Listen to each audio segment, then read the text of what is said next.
Welcome back on the third day of the World Championships in the Duna Arena in Budapest. I'm Steve Parry.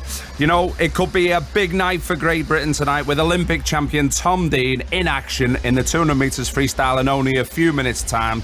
But also there are other finals represented with strong GB options in there. Medley Harris going in the women's 100 back, Molly Renshaw in the 100 breaststroke as well. And if that's not enough for you, also Katie Ledecky in the women's 1500 metres freestyle.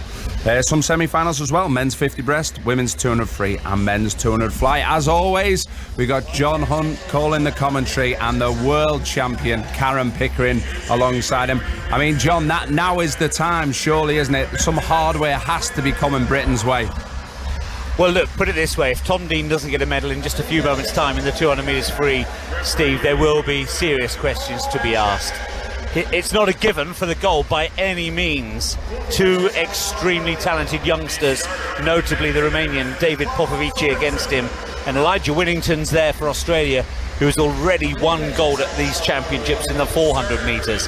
It is not going to be a cakewalk for Tom Dean. I think he's favourite Karen Pickering, but it is not going to be easy, I don't think. No, it's not going to be an easy race for sure. And David Popovichi is only 17 years of age, so he is the young kid coming through. He swam his personal best time in the semi-finals, so we know he's on form.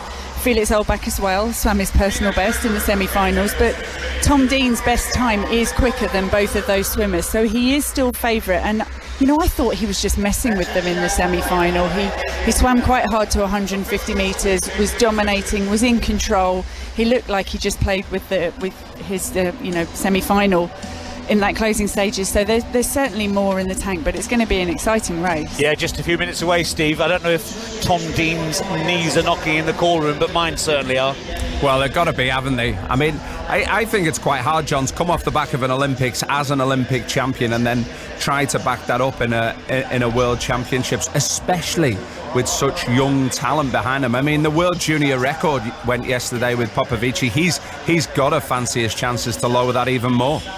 Yeah, he's dangerous. Interesting though, Steve, historically, the last two Olympic champions who then went on to the World Championships the next year were both successful, Sun Yang and Yannick Angel. So let's hope Tom Dean can make that a hat-trick in a few minutes' time. I don't know whether you've cheered me up with that or filled me full of dread that he might not be the first one to do it. But he did look great. Karen alluded to it before. He seemed to back off down that last 50. And he's a giant of a man, isn't he? I know he's a gentle giant, but, you know, I fancy him tonight. I think he could do it. Yeah, he could easily do it. I mean, you're right, in terms of stature, Steve, Tom's a big fella, and Popovichi, he'll be 2 lanes away from him in this final, is relatively slight.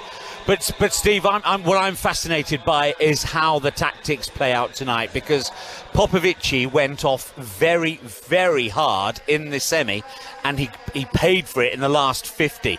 If he goes off like that and shows some inexperience here, age just 17, don't forget, Steve, if he goes off too quick, I think that would be fantastic news for Tom Dean. I know, I was just thinking as you were saying it, I had my fingers crossed saying, I really do hope he goes out hard, because the youngsters, they just have no fear as well. And he could overdo it. He could overcook it on that first 50 metres, because, you know, this is a big opportunity for Popovichi tonight. And actually also fellow team, Sun Woo from South Korea. I mean, it was his World Junior record that Popovichi broke. He'll be looking to get that back, I'm sure. Yeah, you're right. The two of them could be very, very dangerous indeed. I was just looking back at Popovici's Olympic experience. He was 4th, of course, and made rapid strides through Olympic year. And then, Steve, back in the junior ranks, he went to Rome for the Junior World Championships and absolutely stormed it, Popovichi. He won absolutely everything there. Golds coming left, right and centre over all sorts of disciplines.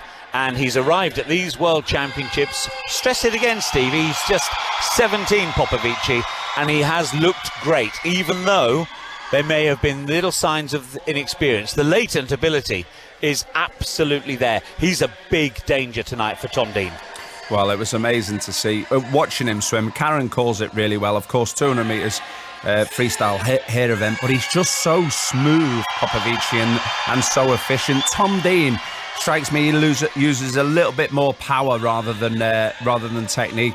But again, we're only a few minutes away now from the start of this race, but it is really exciting. Just to make sure everyone's aware as well, about 10 to 6 tonight, Maddie Harris will be going in the 100 metres backstroke. She had a Welsh record last night. She goes in 5th place. And then at 10 to 7 tonight, Molly Renshaw, better known for a 200 breast. She's going to be going in the 100 breaststroke final. So lots to look forward to. There's also semi-final interest. And, of course, Katie Ledecky, the legend that is Katie Ledecky. She's going for a 17th World Championship gold medal. And that's going to be a little bit after quarter past 5 tonight. So just a jam-packed programme tonight, John. But, you know, Great Britain, no medals on the board so far. Tom Dean, certainly the best chance in these first couple of days. So are we looking any closer to the action there, John?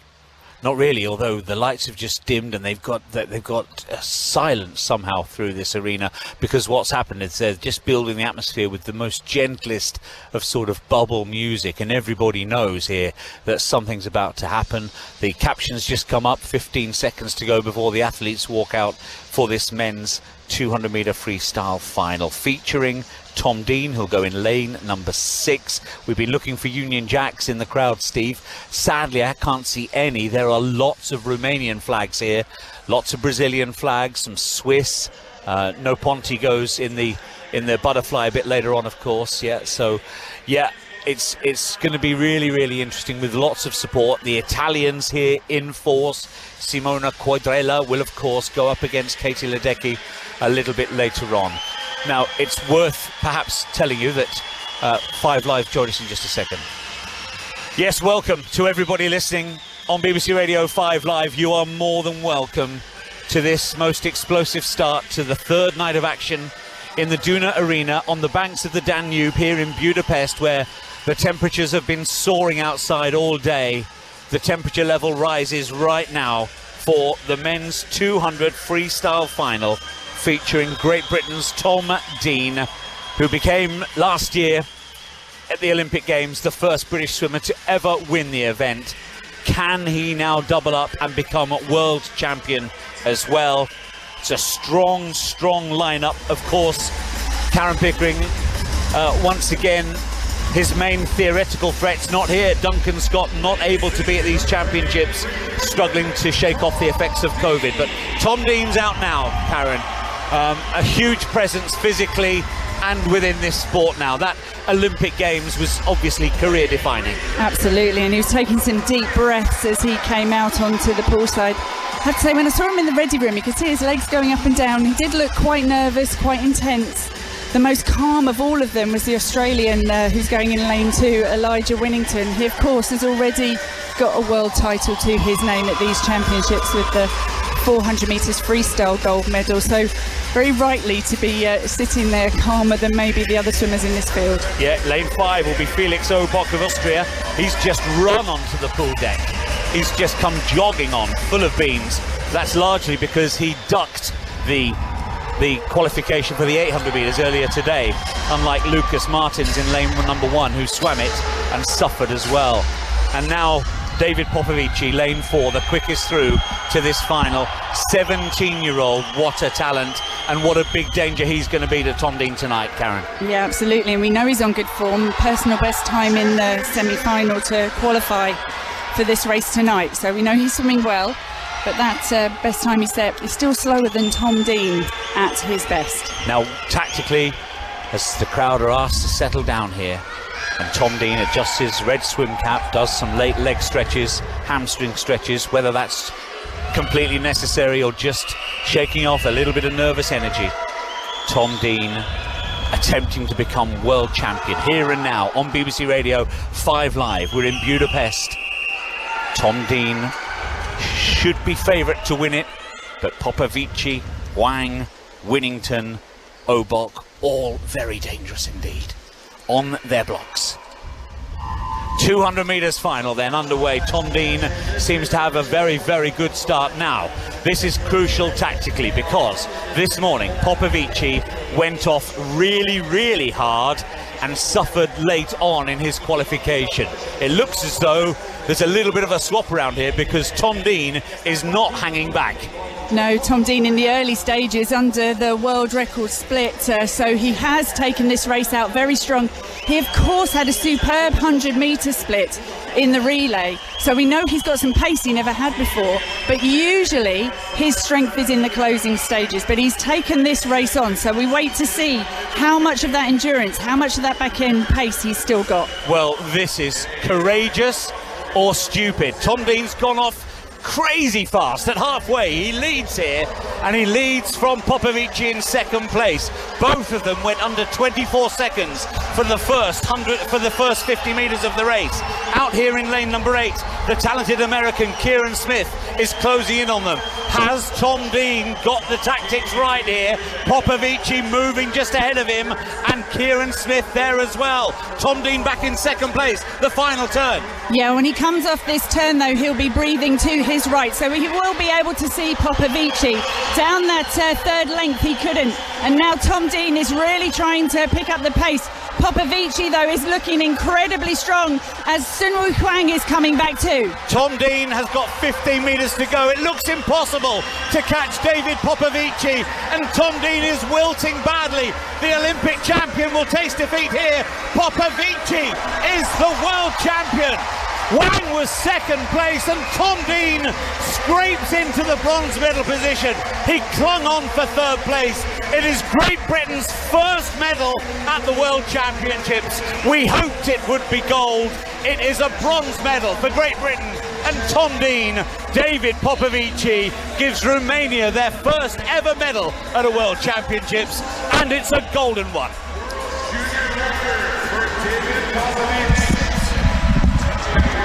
Well, you know, in life you just wish sometimes you could do things again. Steve Parry watching on.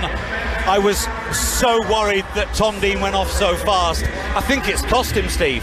Well, he did well, didn't he, to hold on at the end, but his lungs would have been on fire and his legs would have been burning in those last 15 metres. I think he had to show a lot of resolve there, John, in order just to hold on to that bronze medal at the end, because there was people closing in on him from all around. So, but I think it's great to get to back up his Olympic gold medal with a medal at the World Championships. But Popovichi, we have to take our hat off to him, because he has just swum 1 minute and 43 seconds. That's a second faster than what the Olympics was won in.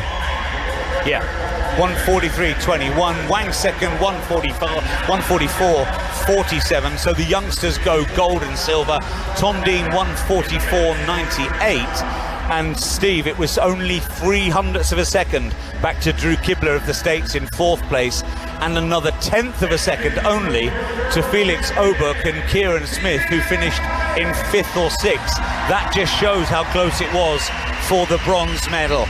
But you've got to hand it to Popovichi. We were talking, weren't we, beforehand, the rate of progress that he showed, demonstrated last year, not just at the Olympic Games, but in the World Junior Championships, and of course here already in qualification. He could be a superstar, Steve, moving forward, David Popovichi. Well, I think he's laid a claim already. You know what? Yeah. That is an extremely impressive time. Another World Junior record as well, and he was head and shoulders above there. I think you're right. In your commentary when you said it's either stupid or courageous. Going out 24 seconds and turning to his feet in 50.1.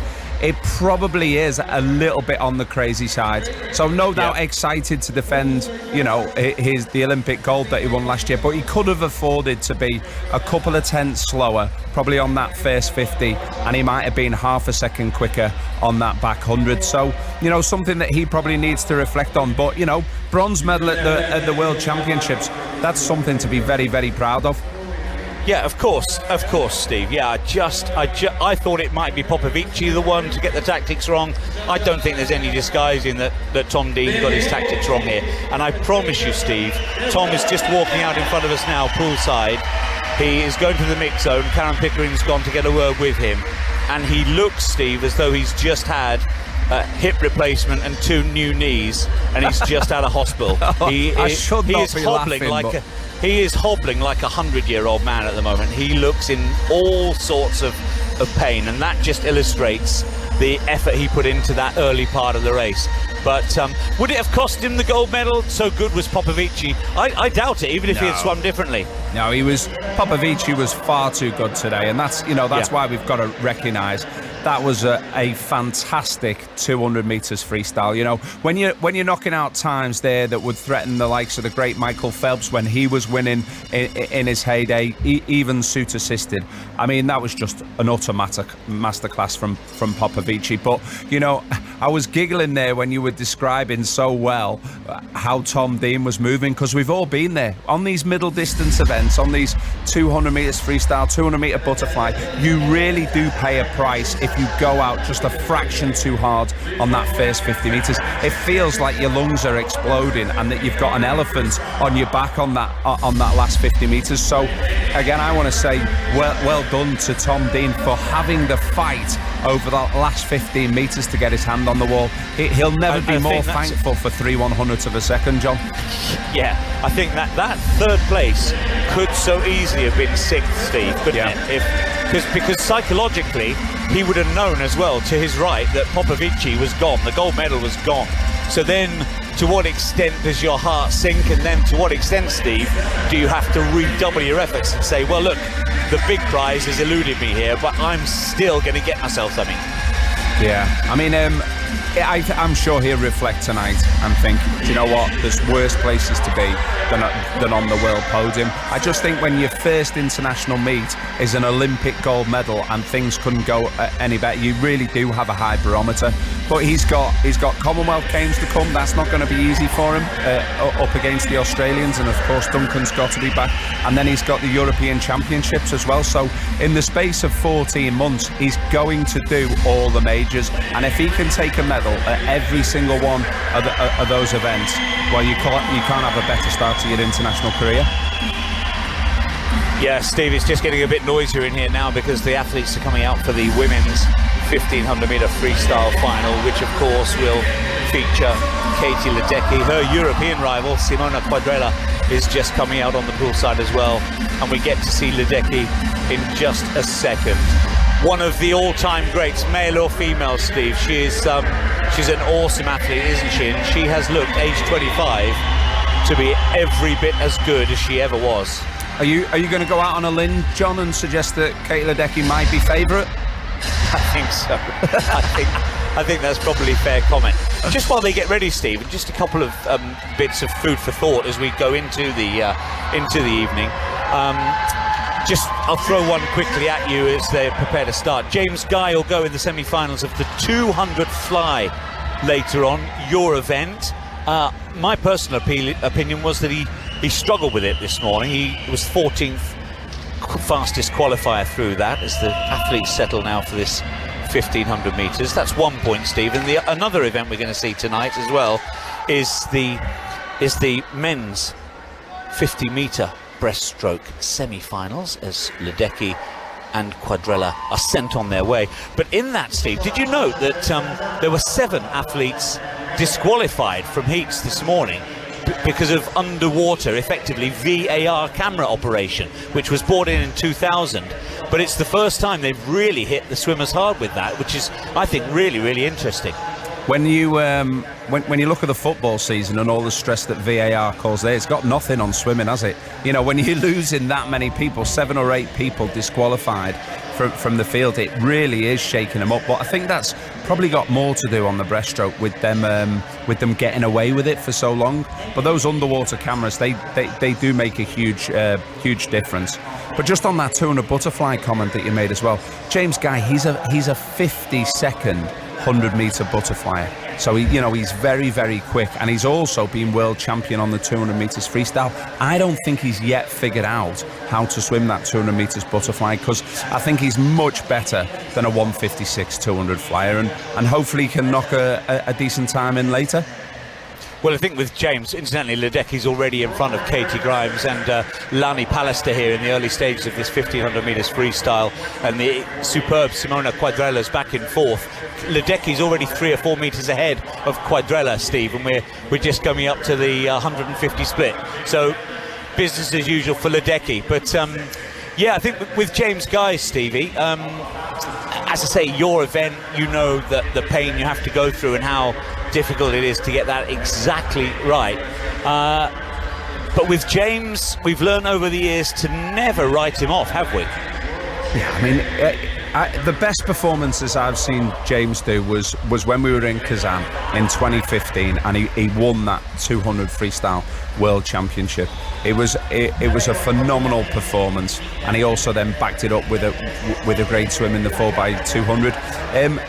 Since then, I'd like to see some more consistent individual performances. Of course, he dropped the 100 fly last year from his Olympic program to concentrate on the relay, so that worked. But I think he'll be wanting to put a marker down here for sure. But, you know, certainly 155 low, maybe 154 high, getting into the final, that'd be good to see. Yeah, definitely. So, meanwhile, 250 metres here in the women's 1500. Just to give you a full run through, Katie Ledecky leads this field in lane number 4. She is 2 seconds clear already of her compatriot Katie Grimes in second place. In third position is Lani Pallister.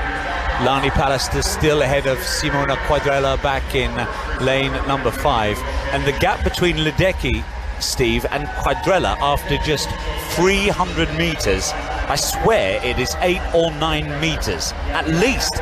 It's an extraordinary Ledecky swim in the early stages here.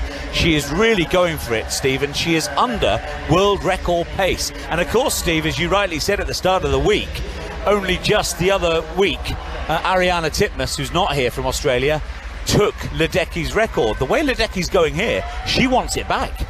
Yeah, she really does.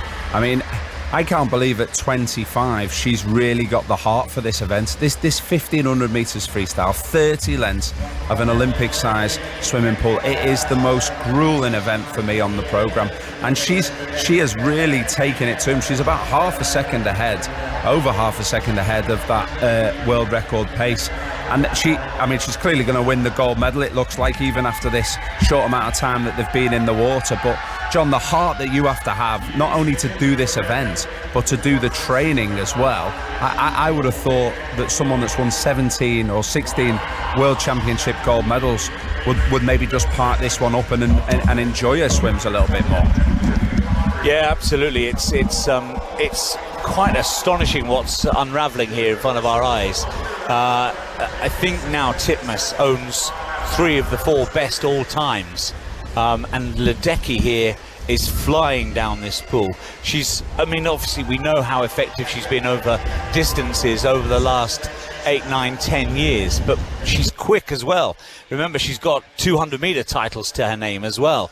So here Ledecky, we're just watching her at 450 metres, so nearly a third through the contest. She's still half a second up on world record pace. She now leads by 3.5 seconds over Katie Grimes.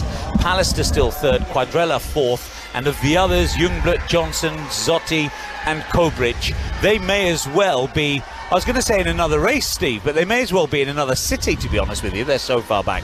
Well, the thing is, they're not actually swimming that slowly. It's Katie Ledecky that is swimming well. She's under the world best time, her own world record, 15 minutes and 20 seconds. So, and the 2 behind them, they're not swimming that badly at all. But this is special. You know, the first third of the race here from Katie Ledecky, 5 minutes and 6 seconds. You know, there's some swimmers out there, some top class female swimmers that wouldn't be able to do that time for a 500 metre time. Her splits, Steve, are 4 lots of 30 high, and the last few lengths she's gone 31, 31, 31, 31 and 31, almost to the 100th of a second. Katie Ledecky, those 31s though have just meant that the world record is coming back to her. We're through 1/3 distance. She's still on world record pace, but maintaining it now, given that she's on her own, is going to be an extraordinary achievement if she can pull it off. Karen Pickering rejoins us. You've just been to see Tom Dean, more on that shortly, Karen, but just looking at Ledecky, it's just an awesome sight, isn't it? It is, and what's interesting, you look at someone swimming on their own like that and think it must be so hard to keep pace, and it's metronomic. She's sort of 30 high, 31.0, for each 50 as she's going through. She's used to this. I mean, she probably does it in training all the time, but she's not often, other than the odd race that she's had against Ariana Titmus, she's used to racing on her own and having to do all the calculations and work on the pace and doing her stroke counts, etc. She's used to having to do that just by herself. I was just looking at the previous athletes she's seen off in World Championships and Olympic Games. Our very own Jazz Carlin, of course, knew exactly what it was like to gain medals behind Katie Ledecky. But now Jazz retired, of course, for quite some time. Lauren Boyle, Bogaka Capas, Mariela Belmonte, all great swimmers. But just hearing their names, it seems an age ago, doesn't it? And here's Ledecky still absolutely pummeling World Championship fields. Yeah, and the work you have to do to be able to do these distance swims. You know, she's putting in the meters, albeit training is much more scientific now. So of course it'll be much more targeted and less of the grind that the distance swimmers of the past used to do. But she will be the last swimmer out of the pool. You know, she has to put those miles in, and psychologically as much as physically, it's really challenging. So the fact that she's now, you know, for a decade plus been dominant in distance swimming is really impressive. Well, she's just impressive with a capital I. She has already turned at 7:50, halfway exactly. The others are yet to come to the wall. It's astonishing visually the time Steve has dropped off, though. You know, she just couldn't keep up that electric early pace through the half, and she's now outside the world record split. So I think any excitement we were perhaps building up there, Steve, may just need to be revised. Well, possibly, but maybe she just wanted to break the rest of the field, show all these youngsters who the boss is, still 25 years of age. I mean, it's fascinating that she's willing to do the work that Karen talks about, but she just looks superior here. Okay, the world record might not be on, but she still leads a world final by 10 metres. It's quite astonishing, isn't it? Swimmers going every which way, all sorts of directions. Hard to know who's who and where they are in the race, but one thing you know for sure is that Ledecky comes to 850 metres now, and her lead it's nearly 15 metres ahead of Lani Pallister in second place. Quadrella's making no impression on them at all. No, not the Simona Quadrella we've used to been seeing before. Good to see Lani Pallister up there swimming so well. She had a disappointing year last year and didn't make the Australian team for the Olympics, but bounced back this year. Her mum was an Australian international swimmer. She competed back when I was swimming, so I feel really old watching her daughter racing now.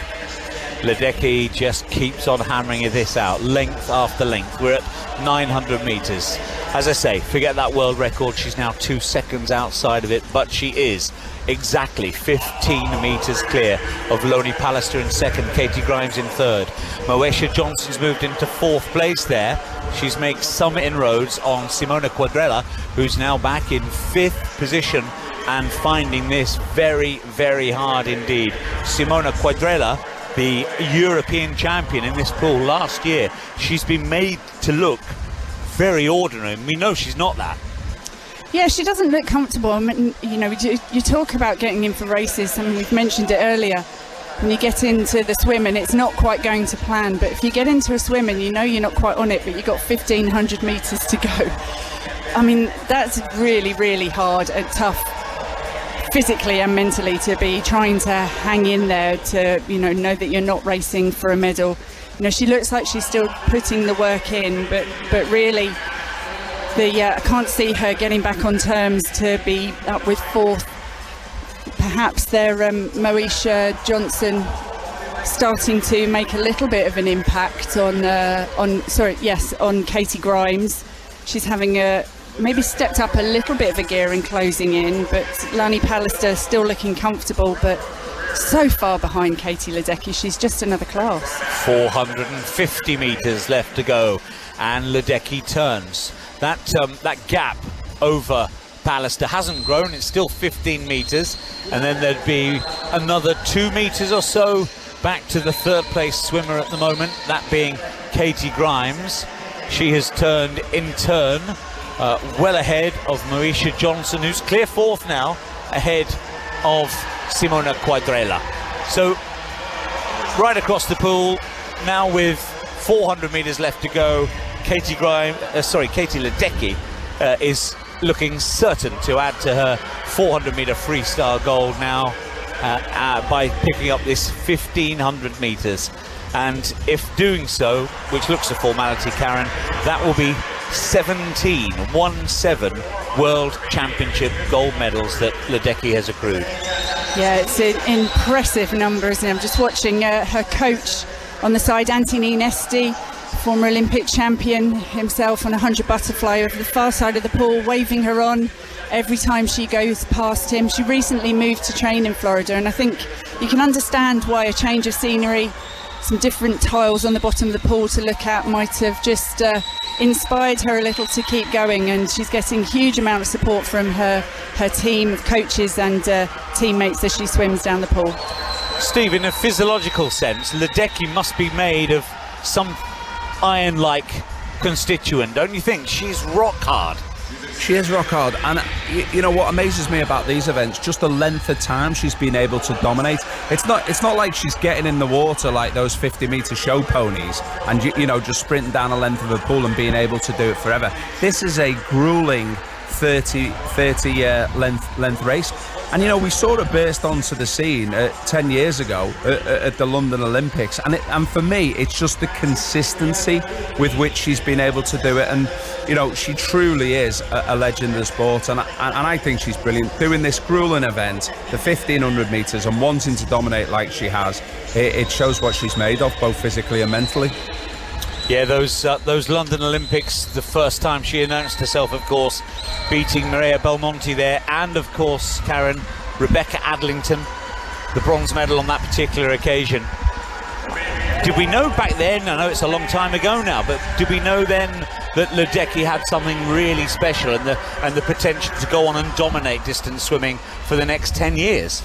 I don't think you could have predicted the longevity she's had at this event. I mean, we knew she was something special as this 15-year-old who was starting to lay down some very fast times at the Olympic trials, and then obviously came to the London Olympics and really just showed, you know, under pressure that this young kid could still deliver. But the fact that she's just managed to keep it going for so very long and winning, you know, finding the inspiration, finding the motivation to be better, to still win, to come back another year, to put the work in, and to just, you know, repeat this over and over again. That's what's just so impressive. And it feels like it's flown by in some respects. You know, I remember that watching her at those Olympics back then, but I could not have predicted that she would be still putting down times like this 10 years on. She's got just over 100 metres left to go. She's right in front of Karen and I right now. She's going to touch with 2 lengths of the pool to go, and the physical distance back to the second swimmer, Katie Grimes, must be 18 metres, and then there's another 6 metres or so back to Loni Pallister.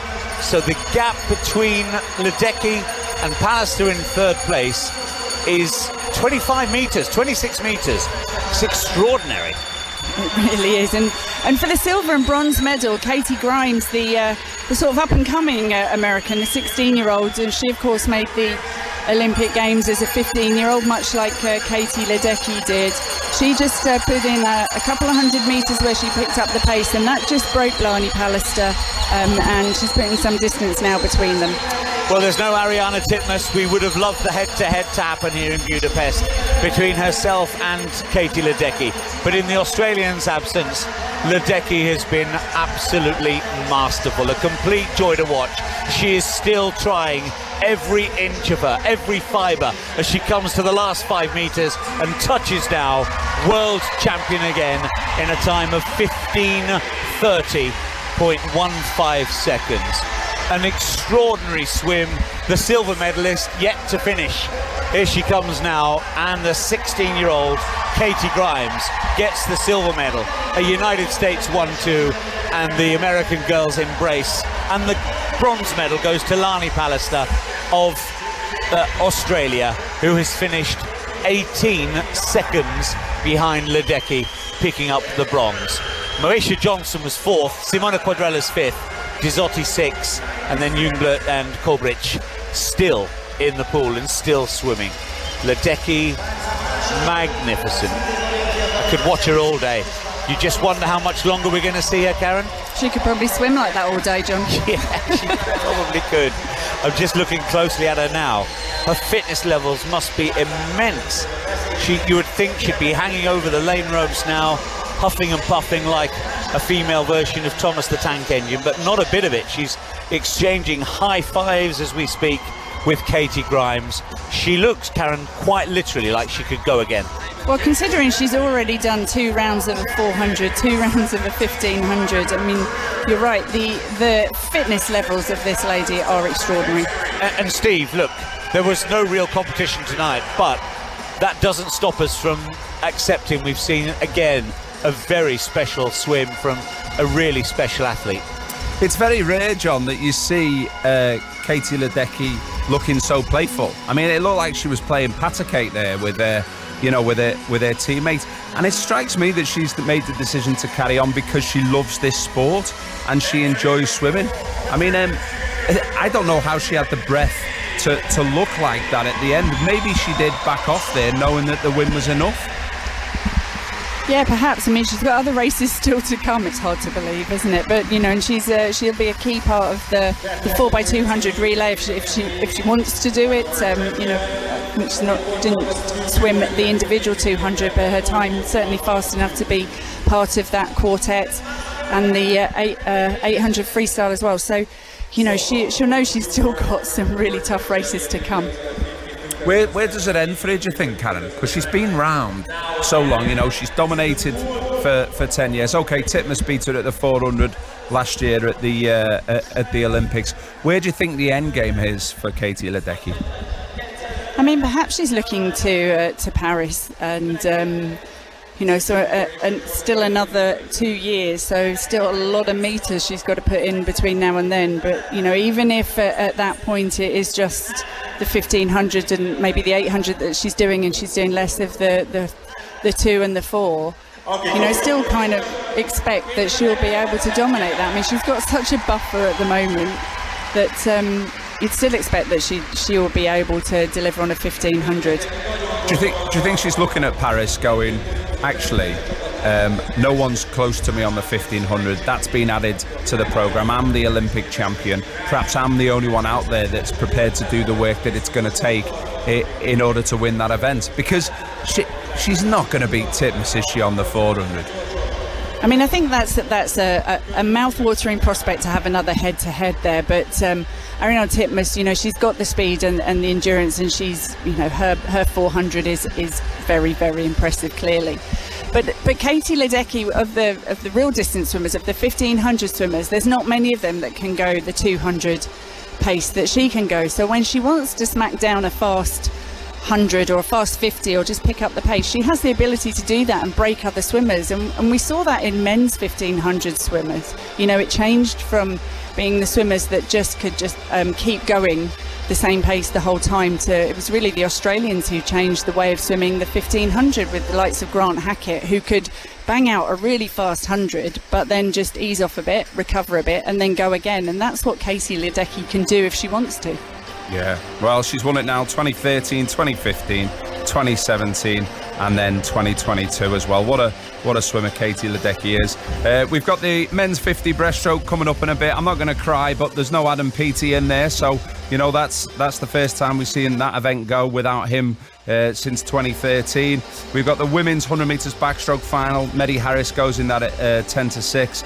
Men's 100 backstroke final, that'll be a really great race. That's happening at 6 o'clock. Women's 200 metres freestyle, we've got Freya Anderson going for Great Britain in there. Can she get through to the final? And then we've got the women's 100 metres breaststroke. That's the last final of the evening, and Molly Renshaw goes in there. I mean, Karen, can you allude to what Tom might have said in his interview? I tell you what, he wasn't gonna die trying or wondering, was he, going out in 49.9 seconds? I mean, most sprinters are killed to be able to do that over 100 metres to their hand. Well, let's just say he was a little bit shocked when I told him what his split was. Was he? Just a little bit. So no one had told him until he got to you. You provided the Correct. Exclusive, did you? I handed him the exclusive, and he was a little bit shocked, and sort of then realised why it hurt so much at the end. John was saying he could hardly walk. Had he recovered Yeah. by the time he got to you in the mix zone? Well, sort of. Just before me, the interview before me, he was doing sitting down, but he stood up for me, Steve. He got up, he did the interview, but he was hurting. Karen, people think I'm cruel laughing, but you and I having swam and done those races over 200 metres. I mean, I remember you being physically carried out the pool at the Commonwealth Games. I think after you'd won the event, but such was the lactic acid build-up in those big thighs of yours, in the nicest possible way. Steady on. You couldn't walk, could you? No, I couldn't. You used to have to be carried out. So you're right. But to be fair, Tom laughed as well. So I mean, he could kind of see. He could see sort of the funny side of it. Yeah, but he was a little bit blown away when I told him. Yeah, if people want to know what that feels like, just in your living room or your bedroom, wherever you are at the moment, just do 100 burpees in a row, holding your breath, and then you'll start to know what that feels like in your thighs. But John, we got to see if we can get through this 50-metre breaststroke without anyone getting disqualified. You said before 8 people, I think it's a new record, 8 people disqualified this morning in this event due to the underwater cameras that they've got. So let's hope no one gets disqualified here. But where do we think it's going with Adam Peaty not being around? Well, I mean, there's an opportunity, like we said yesterday, with regard to the 100 metres, isn't there? And the winner of the 100 metres, Nicolo Martinenghi, will go in the second semi-final. Arno Kaminga not involved in this event. Michael Andrew and Nick Fink are both Americans who will surely see their opportunity here. They go in the first semi-final here and they race together in lanes 4 and 5. Anybody you want to throw into the mix, Karen, as well?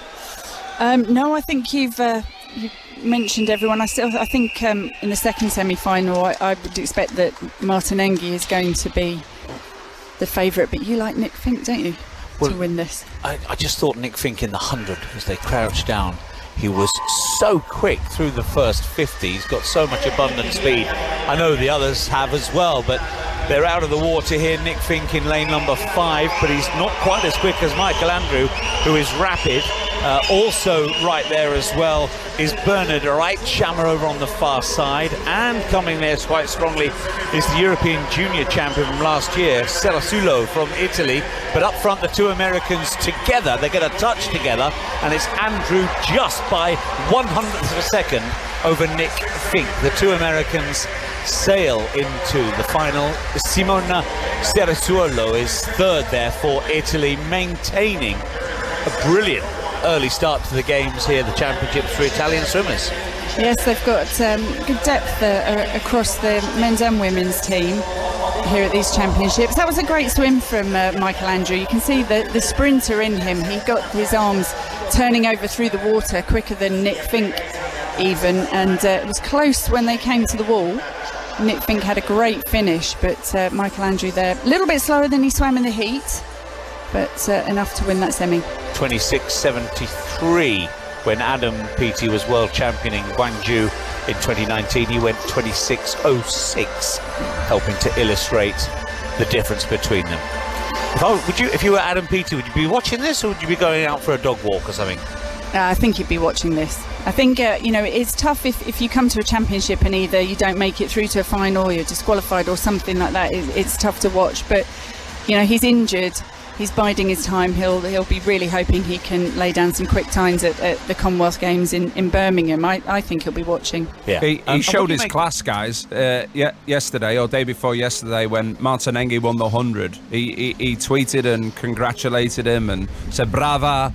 And do you say brava in Italian? I think that's what he was getting at. But I thought he was very cool the way that he... Because he was nowhere near his best time. Yeah, exactly. He said... Actually, Karen, you've nailed his tweet. He said, congratulations, enjoy the moment, like it had never happened again. Do you know what I mean? Yes. So, Steve, how would Kaminga have been feeling yesterday with Peaty out of the way, and he still couldn't win a big one? I mean, he is by far and away the second best performer, isn't he, in that event? And he had to have thought to himself, that's a massive missed opportunity, because if Peaty's around, you have got to seize the moment. You do indeed. And Karen, the disqualifications we saw earlier, introduced in 2020 by FINA, underwater cameras. VAR type technology. Good progression.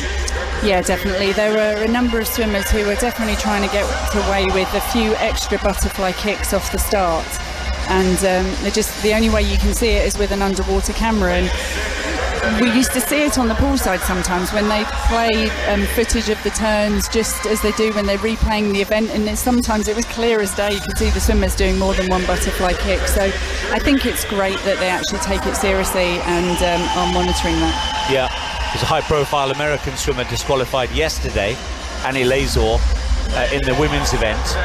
I just wondered, though, with so many, in inverted commas, singled out this morning for disqualification, some of the lesser names, let's say, I just hope they implement it when the big guys breach the rules as well. Yeah, I think they have to. I mean, the judges have to be impartial across, all the infractions of swimming, whether it's someone going past 12 metres butterfly kick, whether it's two-handed touch.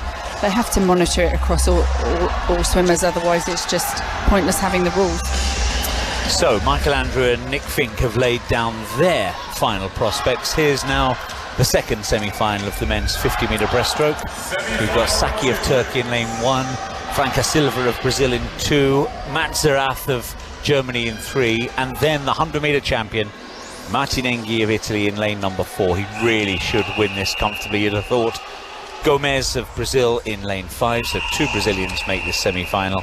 Jan of China is in 6, Casper Corbeau of the Netherlands is in 7, and Michael Schroeders of Aruba, whose family are here to see him, and when he qualified, they went nuts with a capital N, and they have been thrilled already, whatever he achieves here. So that semi-final is underway. All about Martin Enghi should be, Karen, shouldn't it? Yeah, great start from him already. A quick turnover he has of his stroke, powering through the pool in the centre lane.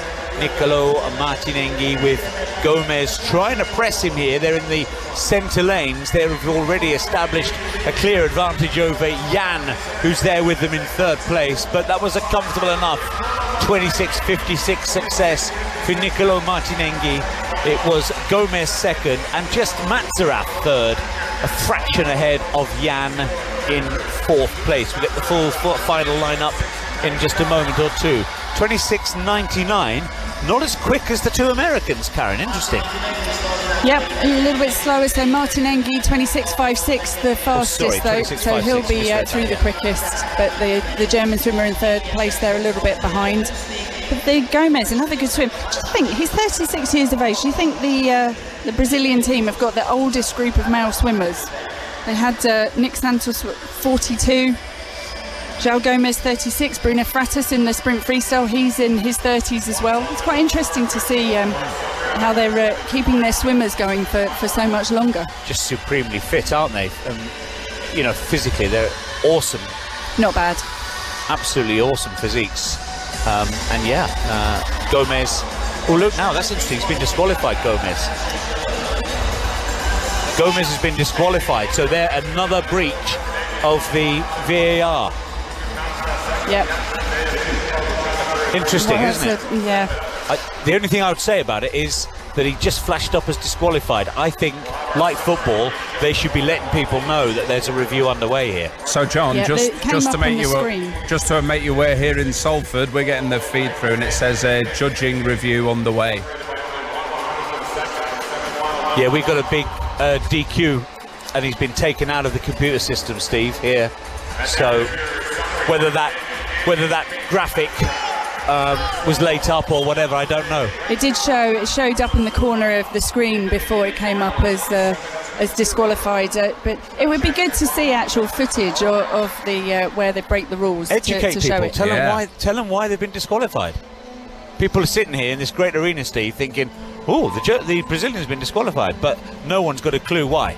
But also at home. I mean, I've got a daughter that's currently swimming, and she'll be avidly watching this back home, and you want the youngsters to see where people are going wrong. But there are a few people who are well known for trying to sneak an extra butterfly leg kick, and That's not necessarily out of character that he's been disqualified. I hope I'm not going too far casting dispersions, but no, I think there was a reason why they had to bring in this rule in the first place, because it was getting a little bit ridiculous, particularly when they were replaying footage of it and you could see what was happening underwater. So very frustrating for the swimmers that weren't doing that. So they had to bring the rule in.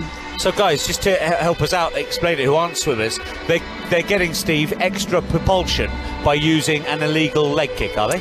Yeah, well, we know one of the fastest ways, well, the fastest way to travel in swimming is underwater, streamlined position, butterfly leg kicks. It's the fastest way you can travel through or over water. Now, the breaststrokers benefit, and they have done for decades, by being able to do one fly leg kick off the start and off the turn.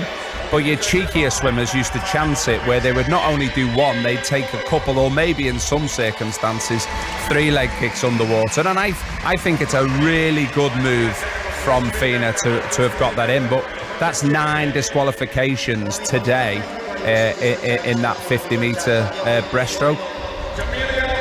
So maybe they'll start to learn their lesson after this championships. Yeah, but John said it, didn't he? He was like, I wonder if we'll see one of the big names going, but Paul Gomez Jr., he could have won a medal tomorrow and he's not even going to get the opportunity to swim. Yeah, that full final lineup then with him disqualified, Steve, is Martin Ingi quickest, Andrew and Fink the Americans, Matt Sarath was 4th, Serasulo, Jan Reitschammer and Franca Silva complete the final lineup. And Steve, Tom Dean just about to receive his medal from the magnificent Ian Thorpe. Thorpe, of course, a legend of the sport, not just over 200 metres but also over all sorts of distances. And Tom will look into Thorpe's eyes now and get that bronze medal. How do you think he'll be feeling, Karen? Well, he looks a little bit fresher than when I saw him. So, I think he'll be pleased that he's on the podium, because, he had to fight for that medal in the closing stages. I think he'll kick himself that he just went out that little bit too fast. He'll know that was a bit of an error. But the goal is that he wants to pick up the pace on the opening 100 and still be able to bring it home. So, he chanced it and it didn't work this evening. But hopefully that's just more experience. Even though he's Olympic champion, he's still fairly inexperienced on the world stage. And it's the silver medalist now, Sun Woo Hwang of Korea. A wonderful silver medal. And of course he and our winner tonight, David Popovichi, have done battle so often on the World Junior stage. Here on the biggest stage of the lot, a World Championship senior event, Hwang gets his silver medal. But Popovichi now steps up. What a proud moment for him. Neither an Olympic Games nor a World Championship has a Romanian swimmer ever picked up a medal. It's gold for Popovichi. There's great support, Romanian support in the crowd as well, which is lovely to see. And Popovichi was just electric, and his swim tonight was just so composed and so good.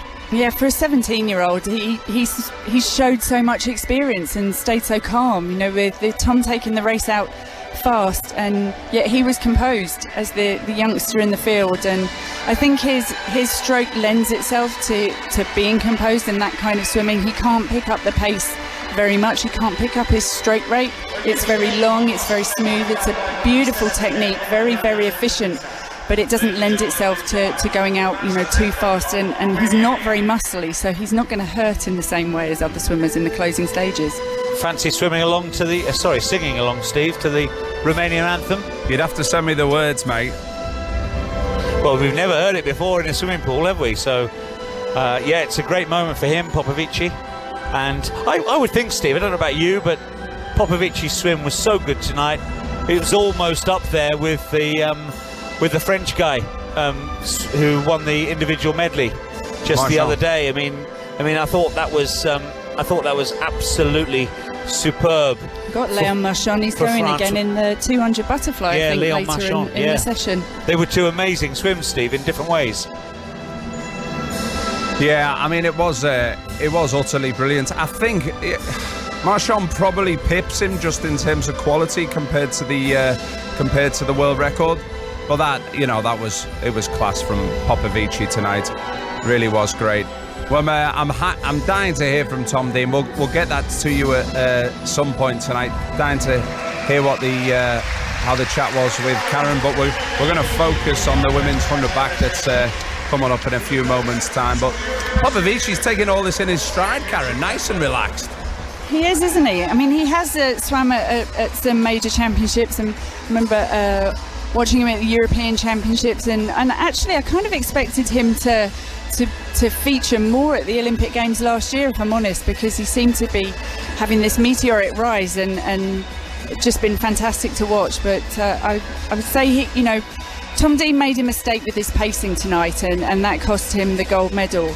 And there's more to come from him. But knowing there's a 17-year-old chomping at the bit, for Duncan Scott watching at home as well, when these youngsters come through, it makes it a little bit nerve-wracking.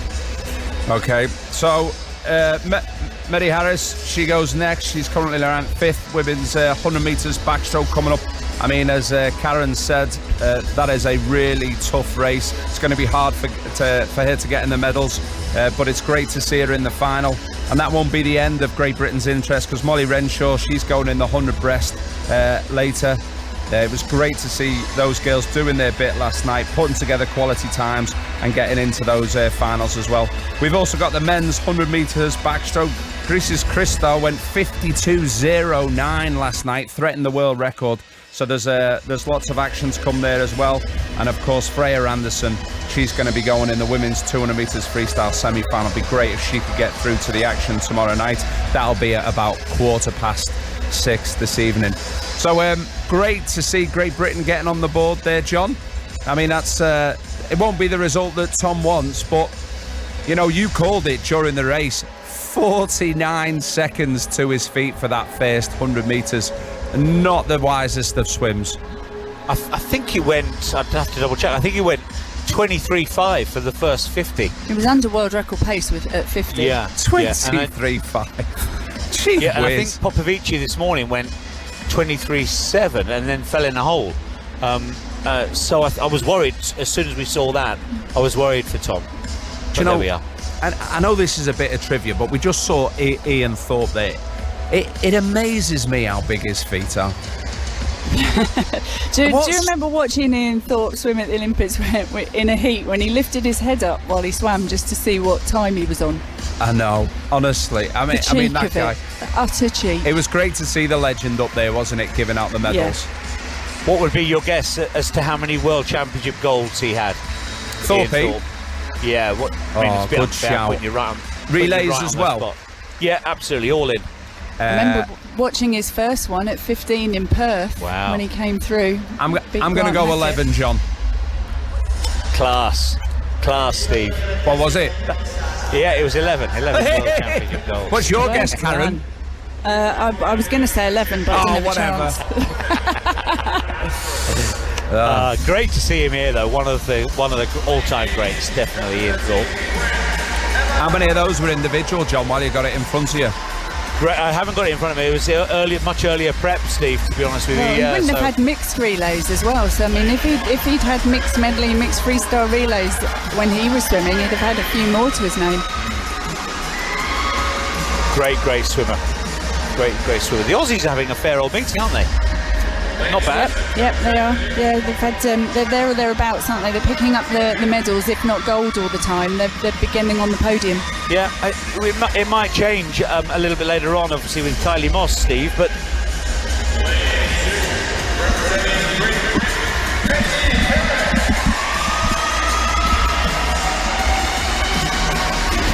and a warm welcome back to 5 Live listeners, as well as Medley Harris is about to come out onto the pool deck to take on some of the best in the world for the women's 100-metre backstroke final. This is an extraordinary strong race. Kylie McEwen, the Olympic champion, is not at these games, but Kylie Moss, who is the dual world champion, most definitely is in lane number 5. Reagan Smith looked absolutely extraordinarily good in qualification for this. She's in lane number 4. Kira Toussaint, the Dutch swimmer in lane 6, is excellent too, as indeed is the young American Claire Curzon. So Medley Harris, Karen Pickering, lane 2, the 19-year-old from Swansea, first major international meet in the seniors team. at a World Championships.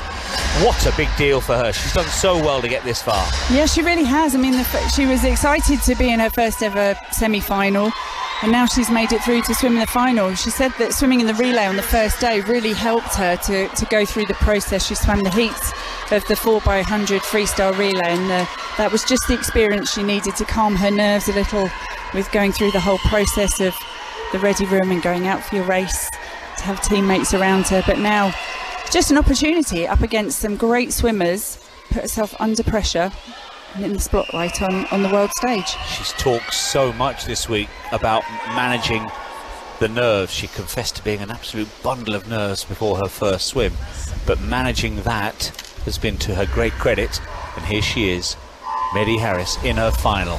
But didn't look a particularly good start from her out there in lane number 2. Maybe those nerves just got the better of her. Well, I have to say, I think lane 1 and lane 2, I'm not sure they heard the take your marks there, because both of them were very slow to actually rise up into the position to then go. So that's a real shame. Both of them slow. So I think something went on with the start there. And that's not unheard of, is it either? But let's deal with this 100-metre final.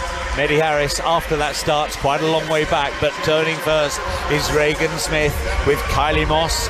Kylie, of course, from Canada, trying to get a third straight World Championship to her name. Claire Curzon swimming very strongly. Medley Harris is trying to recover. She's disputing 4th place at the moment. It's a good swim from the youngster from Swansea, a really good swim. I don't think she's going to shake up the medal chase, but Medley Harris will learn from this and certainly go on. Reagan Smith trying to fend off Kylie Moss. It's going to be on the touch. Reagan Smith for America is the world champion. Kylie Moss in 2nd place there. 3rd position went to Claire Curzon. So it's a 1-3, a gold bronze for America, split by the Canadian, and Medley Harris has finished in 7th place there for Great Britain in her first world final. We'll update you a bit later on, of course, on 5 Live and Sports Extra as to whether there was a starting issue there that suffered disappointing starts for both Medley and the Chinese girl next to her in lane number 1. But 7th place, not bad going at all in a first world final.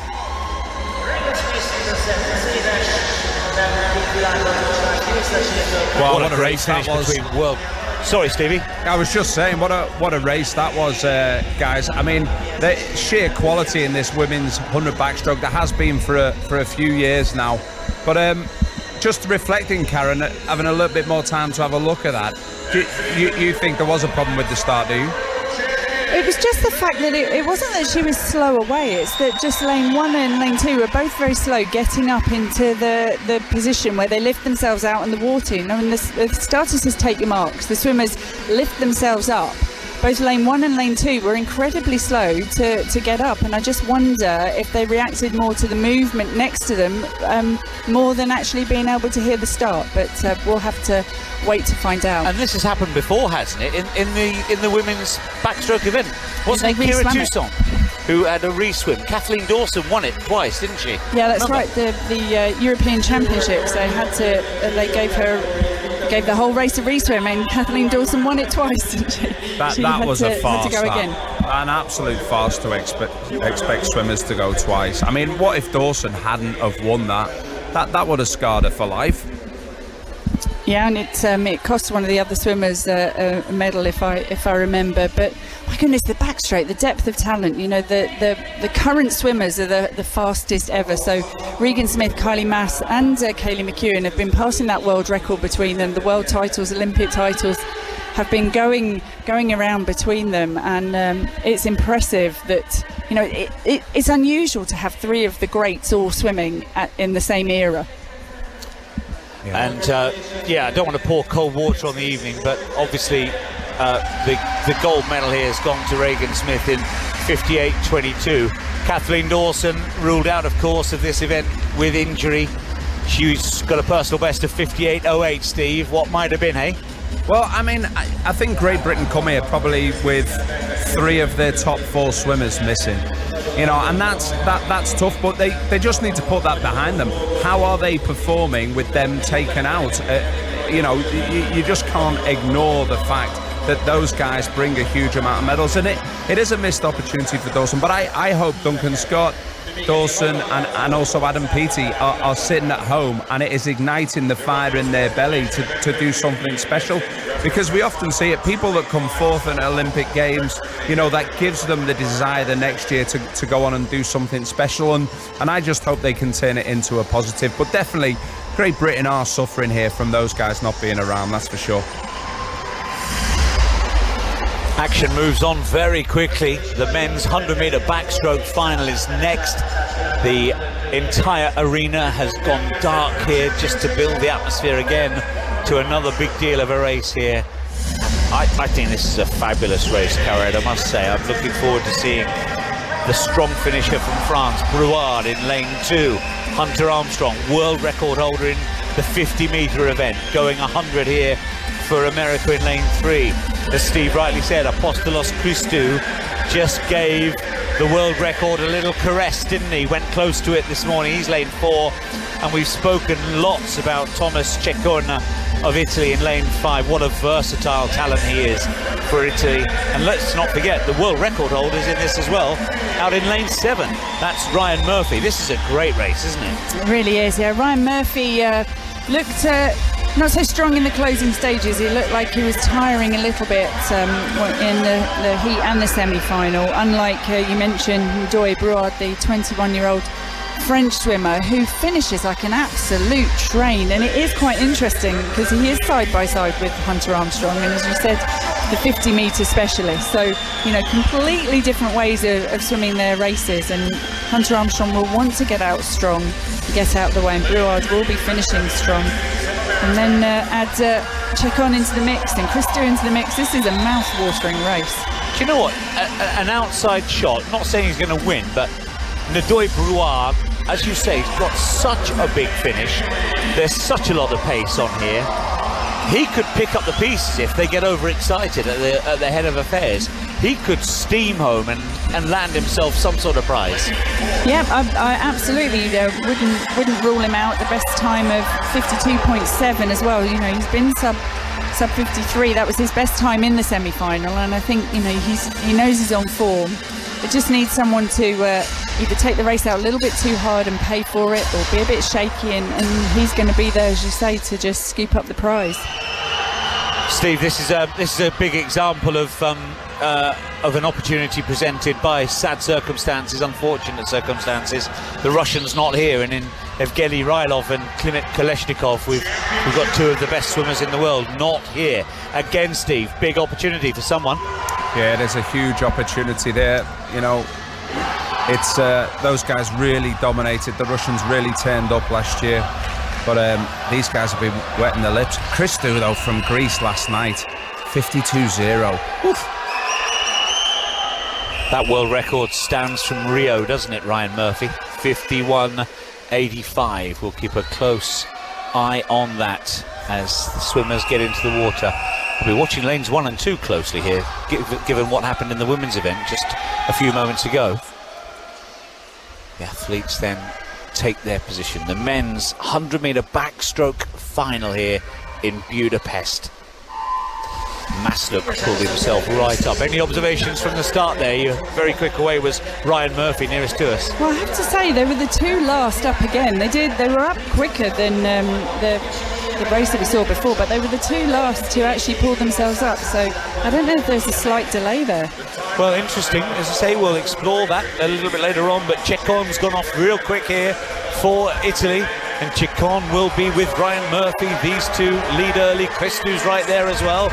Our friend from France, Ndoye Brouard, isn't far away as well. We know he's got a big finish. He's down there in lane number 2. But as they now race with just 25 metres left to go, Ceccone for Italy's got the useful lead. Ryan Murphy's trying to go with him. It looks like it's these two. Ceccone trying to hold off Murphy. Thomas Ceccone, lane 5. He touches first. It's a gold medal for Italy. Thomas Ceccone beats Ryan Murphy. What a scalp to take. Hunter Armstrong's in 3rd place. Ndoye Brouard got himself 4th. And Apostolos Christou was only 5th there. That was always going to be a fabulous race. And one of the great talent identifiers in world swimming, Karen Pickering, can tell us about Thomas check on, because you saw his talent a couple of years ago, Karen. You knew he was good, and he's just got himself a world championship. Yeah, that's right. I remember first seeing him at the Youth Olympic Games some years ago in Buenos Aires, and thinking that he is just an immense talent. And obviously he was really just a kid then. I mean, he's only 21 now, but he was a young teenager. He's taller, he's stronger. He was doing just backstroke then. Now he's moved into swimming butterfly, swimming freestyle. He absolutely swam that race to perfection, nailed the wall. But his underwater work is just superb, which is why he can turn his hand to the other strokes as well. Look at that, 51.60, the world record shattered. You said it would go, Steve. It's gone and some. I mean, that is simply unbelievable. How do you break a world record by 0.2 of a second, sporting a moustache and also a full chest of hair? I mean, I can't believe what I've just seen there. That is truly an unbelievable performance. Wow, they're reminiscent of David Wilkie there with the moustache, isn't it? But it seems really cheeky not to shave down and to be able to swim times like that. But he's a very impressive young man, and he's been threatening on the world stage for a couple of years now, and he's just delivered. I mean, that's the swim of the meet, surely. Absolutely, that was superb. Up against Hunter Armstrong, didn't take the race out as fast as expected, and couldn't. He wasn't there really in the closing stages to challenge for gold.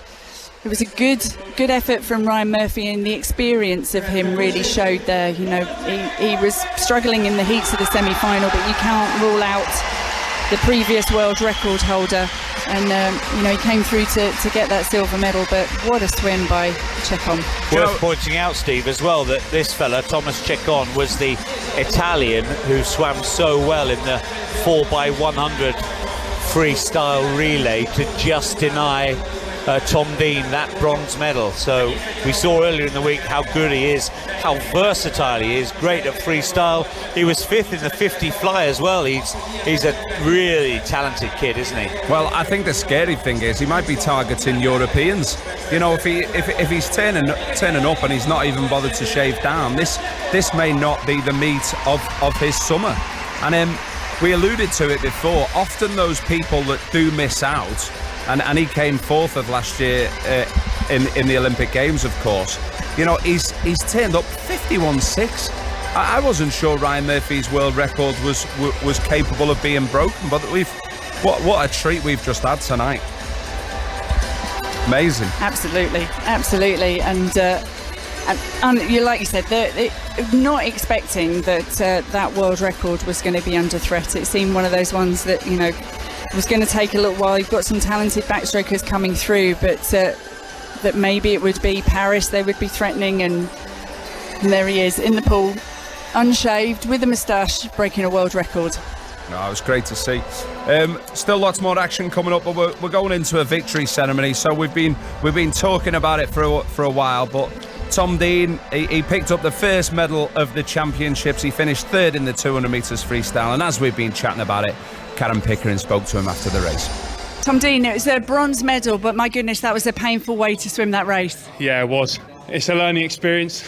The plan was to take it out hard, and saying, I paid for that gamble at the end a little bit. It's probably the hardest 200 I think I've done in my life. Just really suffered on that back end, but rolled the dice, and you learn from every 200 you do. An incredible swim from those boys as well. So in terms of trying to take it out hard, was sub 50 the plan? Was I out of sub 50? Yes, you were. Actually, that explains that, doesn't it?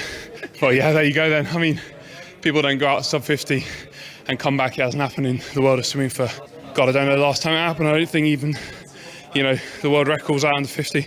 I know for a fact it wasn't, so. Yeah, you turned under world record pace at the 50. It was 49.81. So, I mean, we were watching that thinking this is not the way we're used to seeing Tom Dean swim the race. He comes back hard at the end, but clearly you've got some speed there. Yeah, the crowd must have loved that one. The speed's there, which is good. Gives me confidence, but I need to be able to control of 50.4, 50 point mid, 50 point low. Those fine margins in this event really kind of pay the difference later on. And, there's no truer swimming event than the 200 free that shows that. Yeah, I can agree with you there. So, I mean, in those closing stages, you hung on for the bronze medal by just 3/100ths of a second. Can you put into words what those last 5 or 10 metres felt like? It felt like about 500 metres, to be honest with you. It's tough, really, really tough. Not how I want to swim my races. I want to have a strong back end, like you said. That's more my style. I've learned I can't go out under 50, not just yet at least. It's so easy to get caught up in the hype of all this, and as much as I wanted that to not be the case, we'll learn, we move on. But how important is that for the team that you're up on the podium for the first time at these World Championships for the British team? No, it means a lot, I'm sure. Getting on the podium is great for everyone, it lifts everyone up. I would have liked a different colour, but standing up there with those boys, it'll be an honour. And you've still got the relays to come, and you're an important part of the team. Yeah, the relays are going to be so exciting this week. Such a strong team. We showed that in the 4x1, the women's races. It's going to be good. And of course the 200 medley. What are we going to see in the first 100 of that? Well, I mean, it's anyone's guess. 200 medley. I haven't raced a 200 medley for about 3 years. It's a bit of a gamble. We see what we could do, and we're going to have fun with it. It was the 200 free early on to focus on, and I've taken a lot away from that race. I tell you what, we've got the best commentary team in swimming. You guys basically called that whole race, went out too hard, hit too much. Last 15 metres, the guy was in a barrel. But if Popovichi, Karen, can adjust from semi-final to final and put together a 143 low, should we be able to expect the same of Tom Dean, or is it all right giving him a bit of a pass? I think it is disappointing. I think, he obviously set the target to go out fast, but it's that easy speed we talk about, and he mentioned it as well. And it's a strange thing to say, but you want to be fast without it really hurting. And he's swimming very, very quick here. In over the 100 metres, he swam really fast split in the relay. So he's got some speed, but what he did is he just went too fast. It wasn't easy enough. And in the moment, and with the adrenaline, and I said he looked quite nervous in the ready room, and with all those nerves and everything, that first 100 wasn't easy enough, and he paid for it. So yes, the speed is there, and yes, he can go out hard, but going out maybe 3/10 slower, and he probably would have come back a second quicker. Yeah. What I don't understand, Karen, is these are professional elite sports people, and I don't quite understand, as Katie Ledecky gets her gold medal for the 1500, I don't quite understand why he doesn't know what a 24-second 50 metres feels like. I was surprised listening to him that he was surprised he had gone out so quick. I think when there's everything else that comes into play, and sometimes the adrenaline just lifts you to going out too fast, and it might not feel it until it's too late, and the way Popovichi swims is very long and very controlled, and it's really economic the way he swims, and so it's easier for him to get it right. He's not a big muscly swimmer, so he's not going to feel it in the same way as in the closing stages as someone like Tom Dean, who is big and muscly, and those muscles will really hurt it if he gets the pacing wrong, which he did. And I think it was the nerves, the occasion, the adrenaline, knowing that he was going to swim the race a little differently and take it on hard. He would have had it in his mind, I need to take this race out hard, and by doing that he just went out too hard. Just to get into a few topics, we've got a few minutes here as Katie Ledecky finishes up getting her gold medal in the 1500, fourth time she's won this event. Again, your guys' insight is amazing. So we've just had feedback here of the reaction times from the women's 100 backstroke. So the rest of the field, apart from Peng and Harris, reacted between half a second and 0.6 of a second. Peng and Harris were 0.7 of a second and 0.8 of a second. John, you might have been right all along on this. You could be looking at a re-swim scenario. To miss out by 0.3 of a second on 2 lanes, that doesn't seem like a coincidence to me. Wow, that would be extraordinary, Steve, if that's the case. So it's clearly going to be a developing one. And Karen, on from that, lanes 1 and 2 again in the men's event. They got the same argument, do you think, from what you saw? Yeah, I think so. I think what was interesting in that one is they both actually reacted to the gun more quickly, but they were both the slowest 2 lanes to pull themselves up into the take your marks. Now, you have a different starter for the men's and the women's races. So it might be on the men's race, he gave them a little more time to get into position before he actually started it.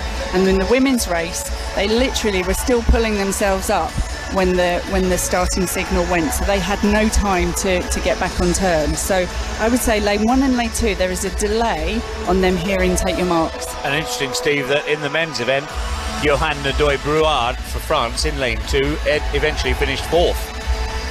Yeah, I mean, it's fascinating. It all depends on whether countries put in an objection. We'll have to wait to see whether that develops. Just a couple of other updates for you. I'm not sure if you've seen Lord Coe come out today, Karen. There was a policy put in place yesterday, of course, by FINA, the world governing body for swimming, that basically ruled out anyone that's been through male puberty accessing female racing. Now, Lord Coe and Athletics have come out today and said in the inclusion versus fairness debate, athletics will always come down on the side of fairness. So I think fair play to FINA, having gone first and set that policy out. We're now seeing another of world governing bodies starting to lean towards taking the same line. Yeah, absolutely, and I think that having it so much based on the scientific evidence is important. It's not just guesswork. They haven't just done a knee-jerk reaction to a situation. They've taken their time. They've got the scientists, 5 or 6 scientists looking at it, and they've come out and made that decision. So I think it is good to see FINA leading the way, because let's face it, in past years FINA haven't always been dedicated to the athletes in the sport. Let's put it that way. I certainly feel that the athletes haven't always been their priority. So it's great to see with a new president in place that they are actually thinking about the athletes, thinking about the coaches, and putting their thoughts and views first. Anyway, let's focus on the action in the pool. Thanks for that, Karen. The Olympic silver medalist Jorge from Hong Kong, she's out the meet, but it's still a good lineup, John, in this 200 metres freestyle. Yeah, absolutely tremendous. This is the first semi-final coming up, Steve, and it features Great Britain's Freya Anderson in lane number 3. Now, I did think she looked quite good this morning in her qualification swim, so I'm ever hopeful that Freya, who has, despite her tender years, she's still only 21, but she's done so much, particularly in relay events, can start to make a proper mark in the individuals. And if she can get herself through to a final here, that would be tremendous. Ariana Titmus, the Olympic champion, we know is not here. And the Siobhan Hockey story, this Olympic silver medalist from Hong Kong, also not here, Karen. The reason there is injury, isn't it? Yeah, that's right. She had an ankle injury. And I have to say, I'm absolutely gutted for her, because this was a great opportunity, and it's not often you see a swimmer from Hong Kong up on the medal podium, and with some swimmers, most notably Kate Campbell, and the Australian swimmers, and a variety of the top swimmers that we've seen over the years in the 100 freestyle absent. It would have been a superb opportunity for her and her country to get maybe a gold medal. So real disappointment for her. We've talked about a little sideshow here, the fact that all the swimmers, as they come out to an accompanying video of themselves to the crowd to just demonstrate some personality. Freya Anderson's just come out, all smiles. She brushed her hair to one side, blew a kiss, and then, just with her little finger in the air, just gestured as if she was having a little sip of tea. Very, very British, I thought. So British, I love that. Yeah, Freya here about to turn to serious business in lane number 3. She got a personal best of 1:56.06. The best, of course, in the world go quicker than that. Can Freya take a big step forward here on the world stage? Lane 1 is Taylor Ruck of Canada. Lane 2, Charlotte Bonnet of France. Lane number 3 is Freya Anderson. Maddie Wilson of Australia. The 28-year-old is in lane 4. Penny Oleksiak is in lane number 5. And as they jump away, Karen, what have you seen? Something alarming? Well, there was a twitch from Penny Alexiak in lane 5 before the start signal went, and we wait to see if there's a disqualification there, because you can't move on the blocks before the start. So she didn't end up in the water earlier or leaving the block earlier, but she definitely twitched on the block. The other swimmers in this event are Stephanie Balducini of Brazil, a 17-year-old in lane number 6. Then Muhan Tang out in lane 7, but she's the 7th fastest in history, but she's not going very well here at the moment. And lane number 8 is Katia Fein of Slovakia. At the moment, Freya Anderson's 4th, approaching halfway across the pool.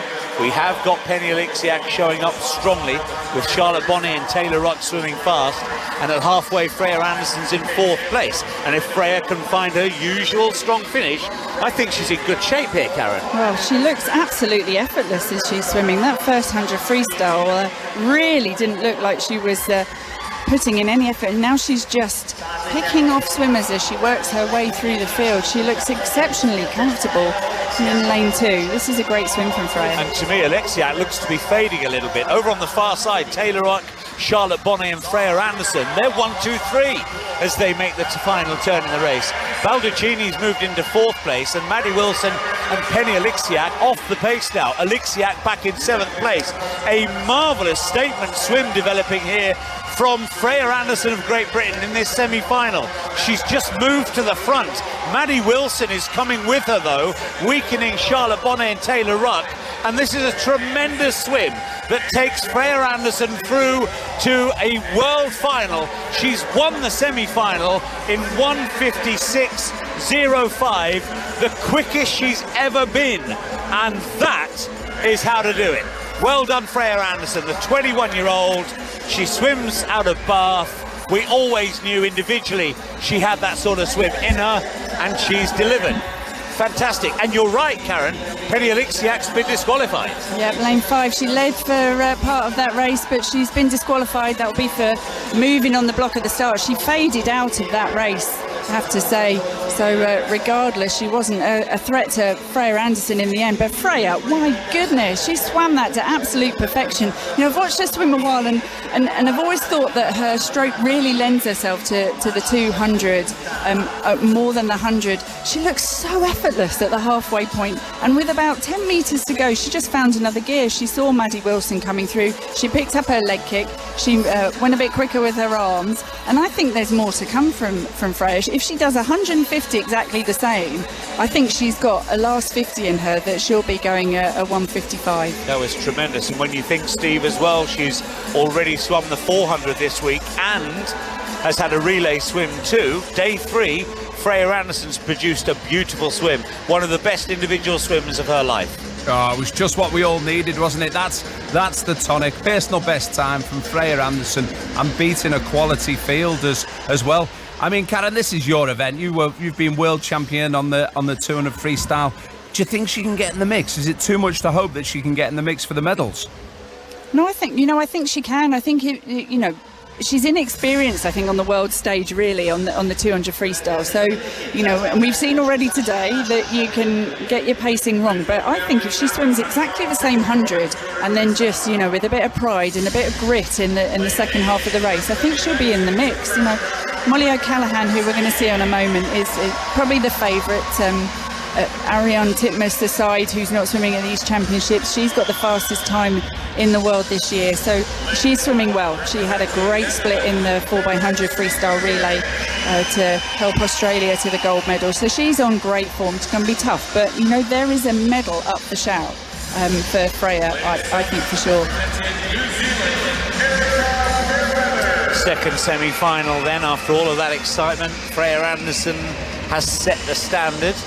Swimmers coming out. Lane 1 will be Marit Steenbergen of the Netherlands.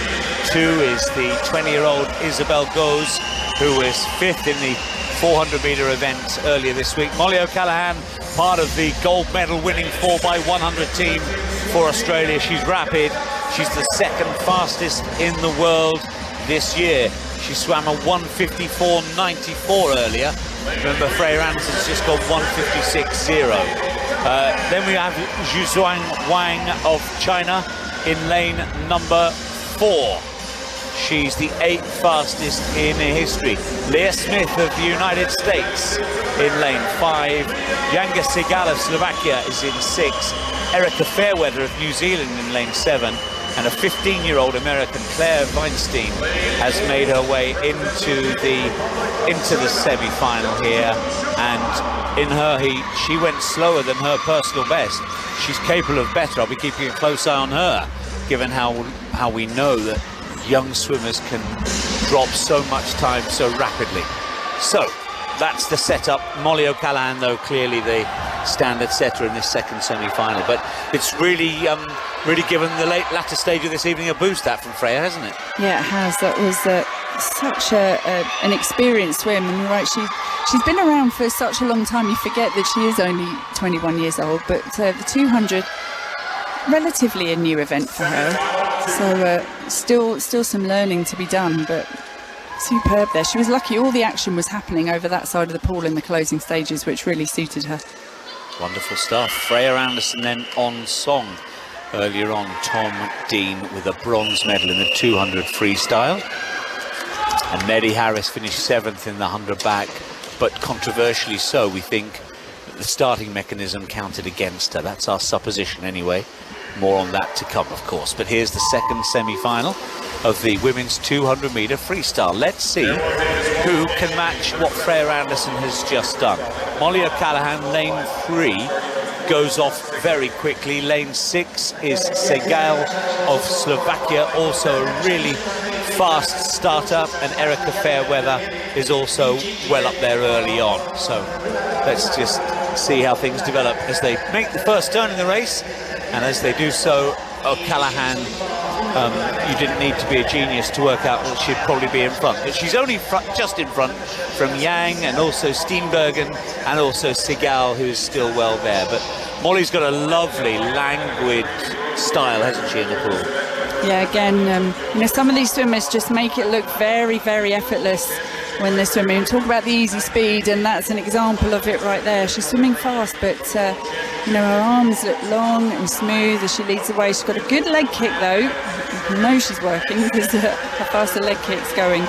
One main closer to us, Yankel's 4th in the Olympics in this event, has a very fast personal best time as well. But Molly O'Callaghan still in control of this semi-final. Molly O'Callaghan then with Leah Smith and Yang of China between the two of them, and still right there as well is Segal as they now move towards their final turn. O'Callaghan still only just a whisker in front from Yang as Isabel Gosa, the 20-year-old from Germany, also tries to close in. This last 50 metres for O'Callaghan will be really interesting. Is she just going to try and kick in the afterburners? Looks that way to me. Yeah, legs are going even faster. She's breathing to her left, and she could see Yang coming back at her, but she's still half her body length just clear. Molly O'Callaghan swimming very nicely and will give Australia another big chance in the final. She's won it there in a slower time than Freya Anderson. So Freya Anderson is quickest through to tomorrow night's final. Yang was 2nd, incidentally, there. 3rd place for Gosa of Germany. Leah Smith was 4th. We'll get the full final lineup for you right now. Anderson quickest, Wilson O'Callaghan, Charlotte Bonnet, Yang, Taylor Ruck, Isabel Gosa, and for China, also qualifying for the final, is Muhan Tang. So that's your final lineup tomorrow. What a great position to be in, Karen, then, with Freya Anderson top of the shop. Yeah, lane 4 for Freya. I mean, I would say that coming into these championships, you wouldn't have expected to be in the centre of the pool going into the final of the 200 metres freestyle. So you're just going to have to keep her nerve, try and do exactly what she did today, but just in the closing stages, in a battle, pick up the pace and fight. But really, she doesn't have to change a great deal from what she did tonight. And isn't it interesting, Steve, as you watch on, of course, with us, that Freya was asked before these championships, well, what's your best stroke? And I think, in fairness, so much of her high-profile swimming has been done as part of a relay team. We've never really known the true answer to that question until tonight. And now it's abundantly clear, isn't it, that the 200 free is her best event. Yeah, I mean, there's definitely a bit of her benefit in here from it not being as fast as it's been in the last 5 or 10 years. You know, what 156, you know, Karen's the expert on this. It's not blistering, and there is, you know, 7 other people within 0.8 of a second. What I'm interested in is what her reaction will be, you know, because some people, you know, when they go through as fast as qualify, that just heaps a whole load of pressure on you, results in some nervous energy, and maybe doesn't stick you in the best mindset for tomorrow night.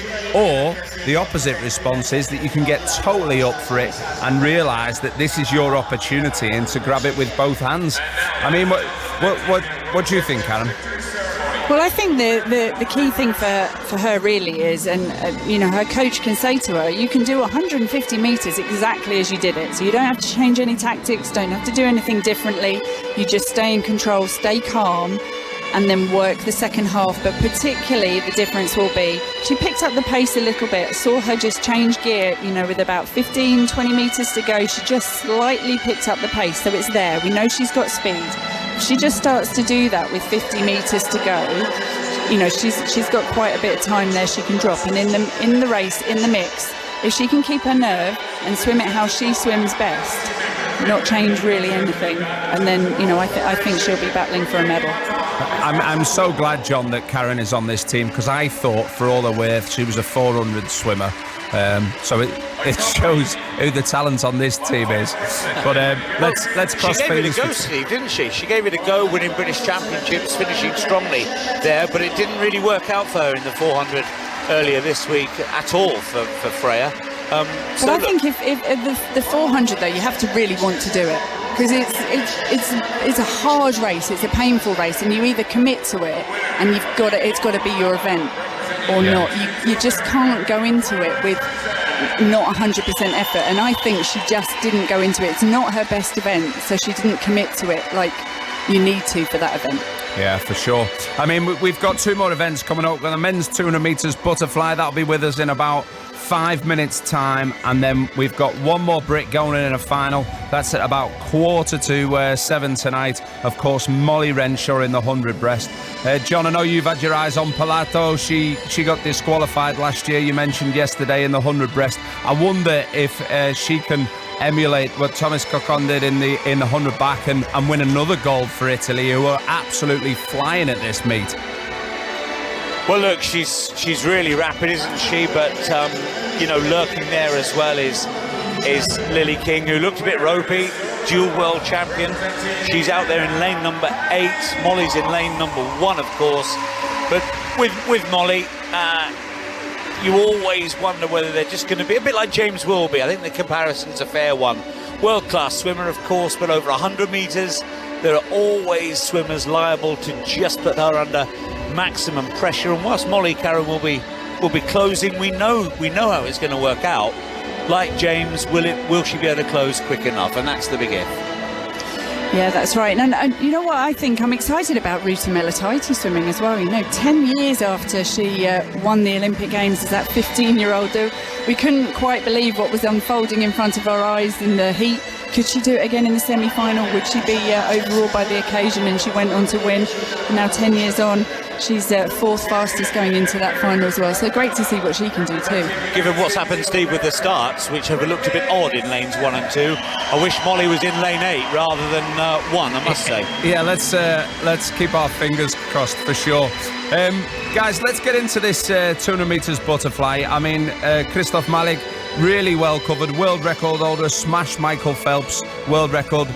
I mean, I'm sure the roof will go off the place in Budapest when he gets to swim. But let's first consider James Guy. He's been back in action in Budapest. He returned home from Tokyo, for those that don't know, with 2 gold medals, and he's in no doubt about how things have changed since then. But he also, when speaking earlier, said he's got one eye on the future. I think just the last year since Tokyo finish has been chaotic. I had a massive break after the games, and it was great to kind of have a real mental break, but this year's been absolutely crammed in. It's a very, very short season this year, obviously being pushed back because of COVID, but it's just been mental. I had the whole of September off, October off, November off, basically December as well. I did the ISL, but next thing I got COVID, and then it's middle of January, so it's just been a very, very cram year, but it's been a year I'll never forget. And you've been working as well, I understand. Yes, I did. I did 4 weeks of work experience at a company called Knight Frank, and in the property world. So going from winning an Olympic gold to working in an office doing that after the games is quite different, but it's something I have a passion for when I retire. And I really enjoyed seeing this other side of the world. Once you kind of realise that you can't swim forever, and it comes to a point where you have to think about things after your swimming career, and that's one thing I want to do. I don't want to finish my career and be like, oh, what do I do now? I want to have that smooth transition from being a great athlete into a great businessman. I think that's really, really important. But yeah, it was a great eye-opener for me in being in a property world, and the people I met was fantastic. And it was a great kind of start of a new journey for me, I'd say. You've done a lot in your swimming career, but this year seems pretty special with 3 major events in a couple of months. How do you approach that? Yeah, I think obviously being on the team now for one of the longest on the team right now.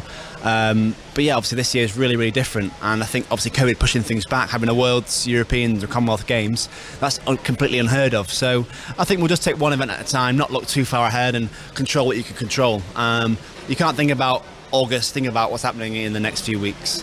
Do you know what you're competing in at the Worlds? Yeah, I think I'll be doing obviously the 200 butterfly, the 100 butterfly, the 4x2 freestyle relay, and the relays that they put me in for. So quite a busy schedule again, but I can manage whatever I'm given. So yeah, I'm looking forward to it. And Budapest is a great city. I've had some great memories there out of that pool. 2017 Worlds, last year Europeans. It's a great facility. My parents and girlfriend are coming out, and my brother. So I'm looking forward to it. I can't wait.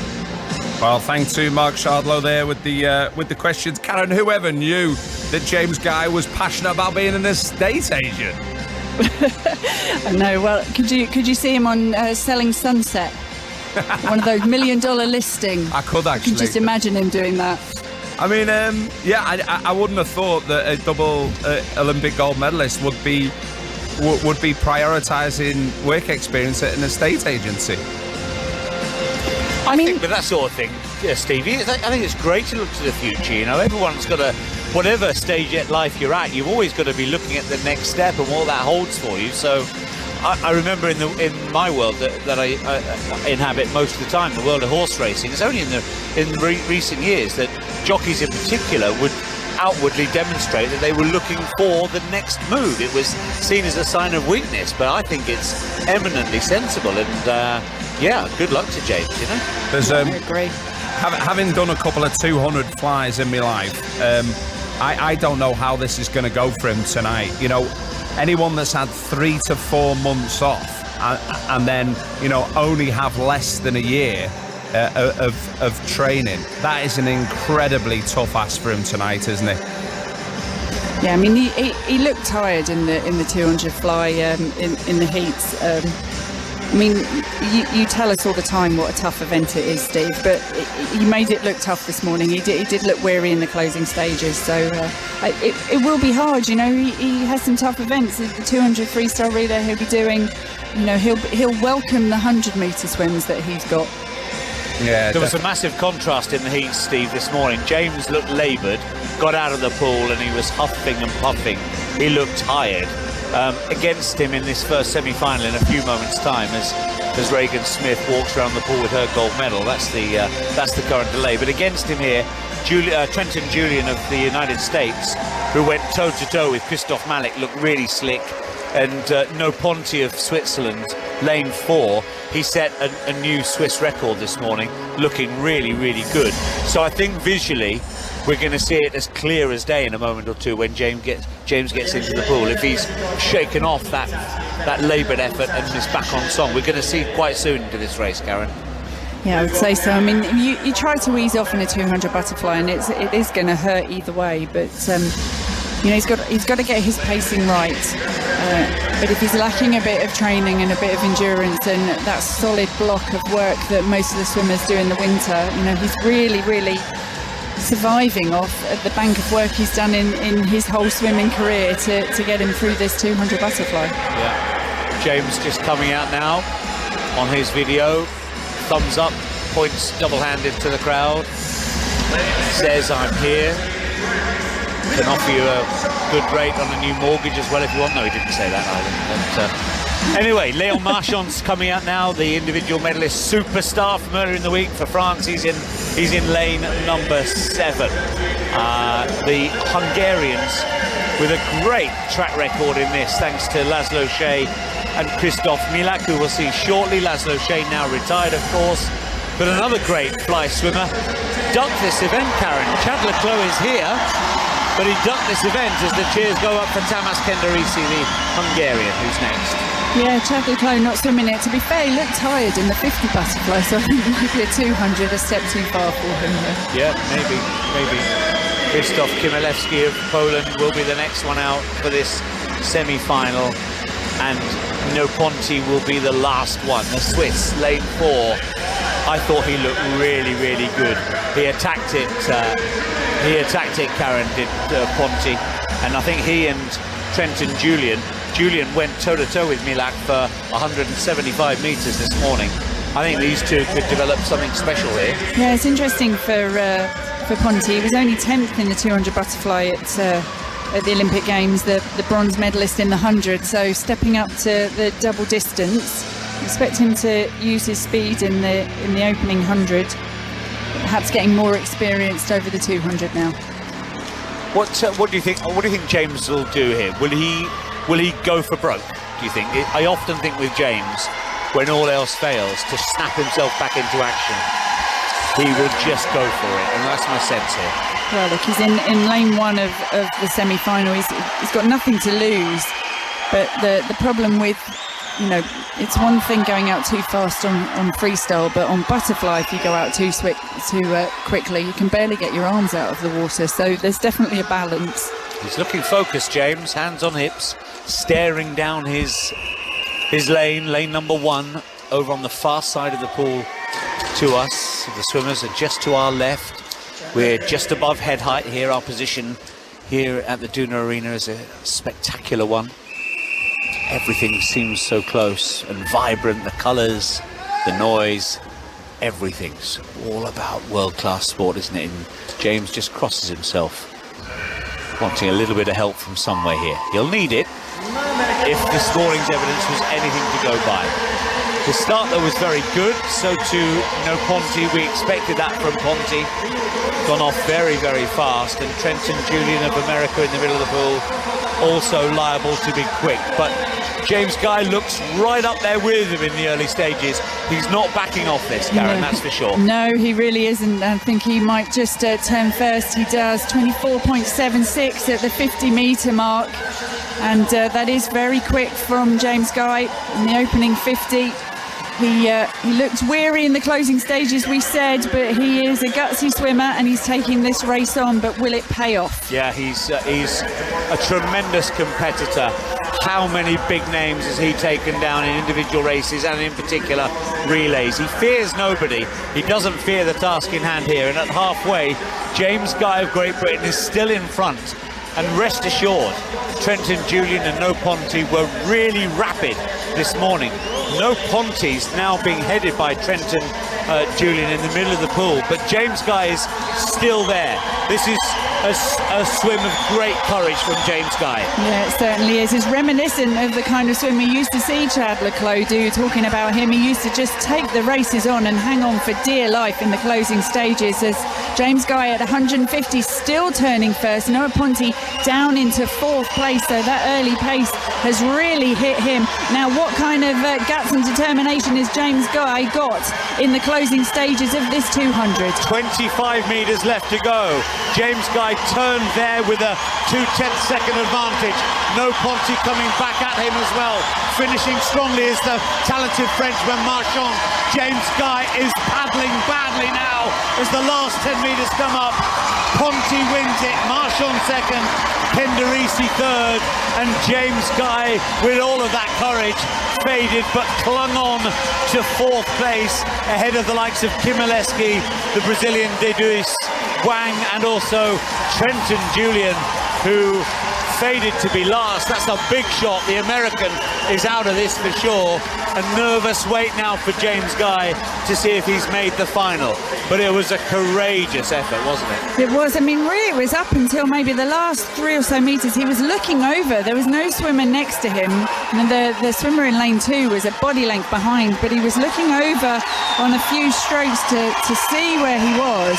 That's a personal best time for James Guy, and actually not too far outside of the British record, half a second outside the British record. It was a really ended up being a solid swim, if not a painful swim for him. But those last 2 or 3 strokes, my goodness, they were painful, weren't they, Steve? I just think that's sensational from Jimmy. 4 months off, big personal best. He's gone sub 155, never got near that before, and he's given himself a chance of getting in a world final. And John, you called it again. You know, maybe he just needed to blow off those cobwebs, but I mean, going out 24 mid on that first 50, it was similar, or it was akin to Tom Dean going out really quickly as well, just a couple of tenths slower, and it might not have hurt so much over those last 15 metres, but a confidence boosting swim for him. Let's hope he gets through to the final tomorrow night.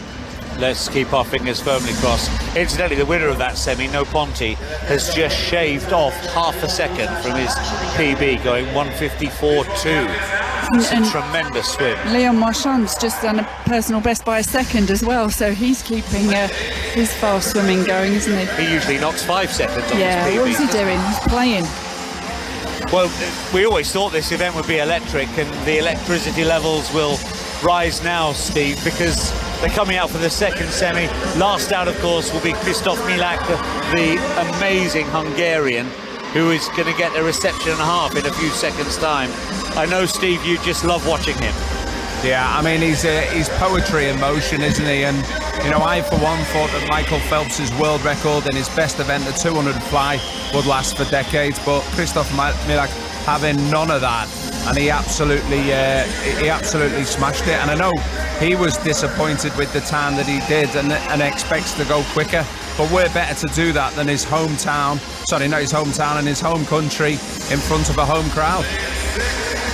His best time is 4 seconds quicker than anyone has been this year. 4 seconds quicker than Noah Ponte went to win that last semi-final. It's another class, exceptional swimmer and beautiful to watch. Indeed. The positive thing for James Guy here, Steve, is the rest of them come out, is that 4 of these have got a personal best slower than James Guy's just achieved here. So they're going to have to up their game. James has got a right good chance of making this. Well, he has, but it is the World Championships, and you would expect some of those swimmers to do personal best times. I think he's right on the line there, but sub 155 has put himself in the mix. Who on earth would that be to that cheer? Wow. Yeah, lovely. Milak must be every inch of 6'5" anyway. He probably feels 12 feet tall now as he comes out of that ovation, Karen. Even he had to have a little smile to that, didn't he? Very, very special indeed. Coming out in his black trousers, white tracksuit top, the hoodie, white cap, Milak, just extraordinary. When Milak toppled Michael Phelps' world record, I remember being with Steve, the Gwangju arena there in South Korea, Steve. You couldn't quite believe it on the day, could you? I was. It's as you guys will know, it's not often I'm lost for words, but that after that race, I think it's one of the finest swimming performances I've ever seen. Wow. Well, of course, the second semi-final, big race in its own right, but the jeopardy here is, has James Guy done enough to make his way into the final? He's 4th quickest as things stand. He's got a real chance here as they get on the way for their second semi-final. Milak, extraordinary starter, and is already the clear leader after just 25 metres here. So he's probably going to be in a class of his own, Karen, we accept that, but he really has got a storming start, hasn't he? He has, and a good opportunity for swimmers around him to be dragged to a better time as he turns just ahead of Rossetti from Italy and Honda from Japan in 3rd, but The way Milak swims, it's just so efficient. He doesn't bring his arms out of the water any higher than he needs to. They really just skim over the top. Beautiful fly kick. He's so flat. There's no waste of energy going up and down. He's just going forward with every stroke. Well, the good news for James Guy is that New and Zirk in lanes 1 and 2 are miles off the pace. So too is Tirada. That's 3 potential final threats, seemingly miles off the pace now. It looks like Carini is struggling as well. There are 3 of them chasing Milak here. Rossetti's still there. Honda, Orlando of the United States swimming very well indeed. Lane number 6. But if it's just these 4, the other 4 out of their depth, it looks as though James Guy is just a few seconds away from a 200-meter butterfly final position. But let's see Christoph Milak down the last 50 now. He turns with a meter advantage. Great swim from Orlando, the American, though, into second, Karen. Yeah, it is. Orlando really working that third 50, and also Honda of Japan had a superb turn and is coming back into the race. But Milak is imperious. Listen to the crowd cheering him in. He's got 5 meters to go. He's now 2 meters clear. Christoph Milak touches first, and the Hungarian roars ring round. The 4th home there in that semi-final was Rossetti, 1:54.87. So in 5th place was Knee, but he's much, much slower than James Guy. So James Guy's made it through to tomorrow night's final. The 8th quickest. That courageous swim has been rewarded. He's got himself a final berth. Do you think he'll actually want to do that again? Might have been hoping for 9th. Well, swimming more conservatively, though, when you think that the 3rd quickest there, Ponti, is, what, 7/10 quicker than James Guy. I bet, given Guy's competitive mentality, he'll convince himself he can do it. Absolutely. I mean, you've got one swimmer there, Milak, on 1:52, and then all the other swimmers, all 7, are on 1:54 point. Every single one of those 7 swimmers is going to think they've got a shot of being on the podium. Oh, medal chase will be great tomorrow night, Steve. It'll be amazing to see. I'm just evaluating Milak's stroke there. I reckon, guys, he's probably covering 2.5 meters with each stroke. He was doing about 18, 19 strokes per length, and I dread to think what his last 50 meters was. He was almost like a cat toying with a load of mice. He was just, for me, that's men amongst boys. Have you got the splits there, Karen, on what his last 50 was? Because he seemed to turn it on with 25 meters to go. No, I don't in front of me, but I will get that for you. It's already flashed over to the next final because they're coming thick and fast here, Steve. Oh, no worries. It'll be a procession that tomorrow night, as you guys say, with Milak. But let's hope that James Guy can get in the mix as well. What do we make of this women's 100 breast? Molly Renshaw, Karen, what are we thinking? Well, we know the 200 breaststroke is her better event, but I thought she looked really strong. And I think if there are any cagey swims over the 100, if people aren't committed over the first 50, then Molly's in with a shout because she's very, very strong in the closing stages. So I expect to see her picking swimmers off. But if she's given an opening because the other swimmers are a bit too nervous or too cagey to take it on, she's in with a shout. Yeah, it's Molly next out onto the pool deck, looking nice and relaxed, but lane 1 for her out on a wing. I'm sure when she got a silver medal at the Europeans, or some years ago now, I'm sure she did that from an outside lane as well. Yeah. She's done it before. I think it will suit her being on the outside. It's, underdog, you've got nothing to lose. And the pressure's on the swimmers in the middle, and we know when in breaststroke swimming, when they're under pressure and their stroke goes, particularly if they go out a little bit too quick, the strokes start to go and they're sort of not catching the water, almost polishing the water with every stroke. Yeah, Ruta Melatoiti just coming out now for Lithuania. It's great to see.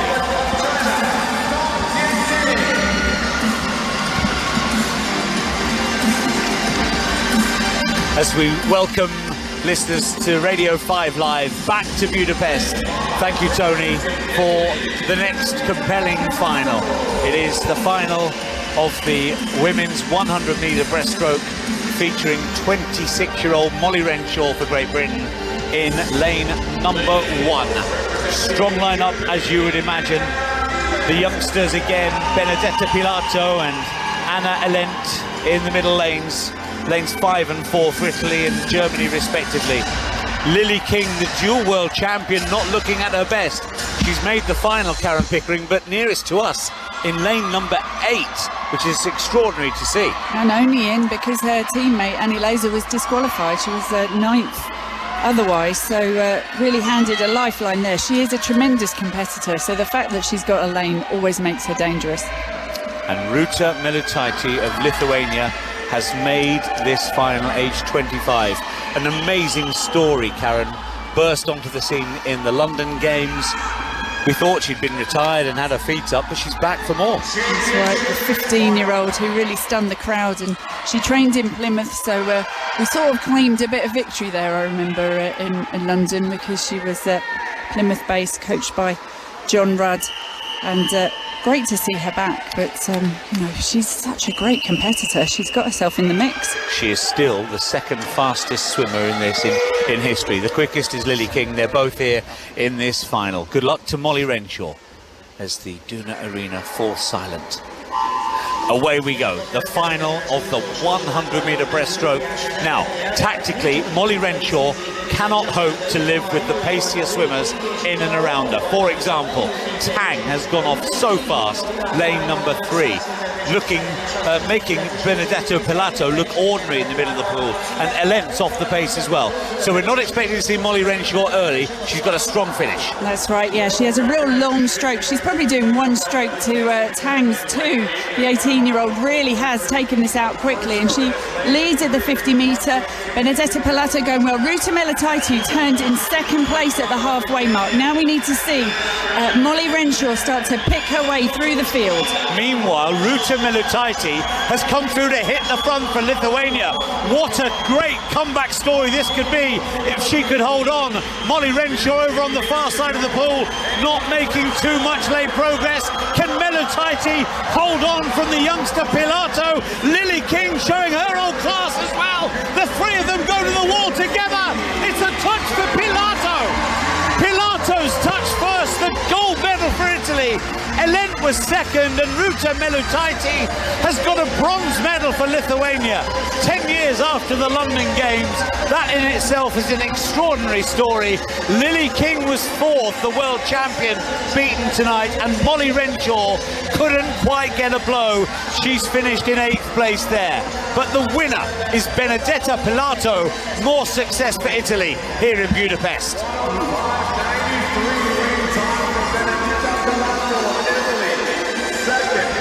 She's brilliant, this Pilato, isn't she? 17-year-old, DQ'd in the Olympic Games. Some vindication for her here. Yeah, absolute floods of tears she was in when she touched the wall. But that was so close. Just 0.05 of a second, and Melutaiti was leading until the last stroke, and in her last stroke she had to do a massive glide to the wall. And Benedetta Pilato absolutely nailed her finish, smashed into the wall to get the touch, but it was so close, and just shows how important it is to spot your finish a little way out.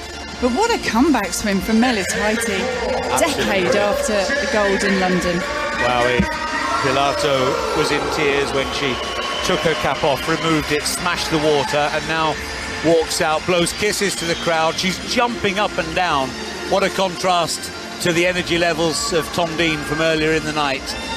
Pilato looks absolutely full of it, and there was just 0.14 of a second between the first 4 swimmers home there. And Pilato's still in tears, Karen. She can't hold herself together, I'm afraid. She's such a flamboyant swimmer, isn't she? We've seen her many times with her hair dyed all different colours, and she's very, very emotional, can barely get the words out when she's doing her interview right now. I can see Ruta Melutaiti walk down in front of me as well, and she is absolutely all smiles. The 25-year-old, a decade on from her first time on the podium for 100 breaststroke, and she's back up there with a bronze medal. I'm impressed with that. Benedetta Pilato is so consumed by emotion here. She had to break off from the poolside interview, and she was down on her haunches, holding her head in her hands, as if it had been the worst moment of her life, when it was really, in terms of sport, the best moment of her life. And she's now right in front of us trying to compose herself. where she'll speak to Italian TV in just a moment or two. I'm really, really happy for her. Remember when she splashed onto the scene, Karen? We were working together at the Europeans. She was just 14 or 15.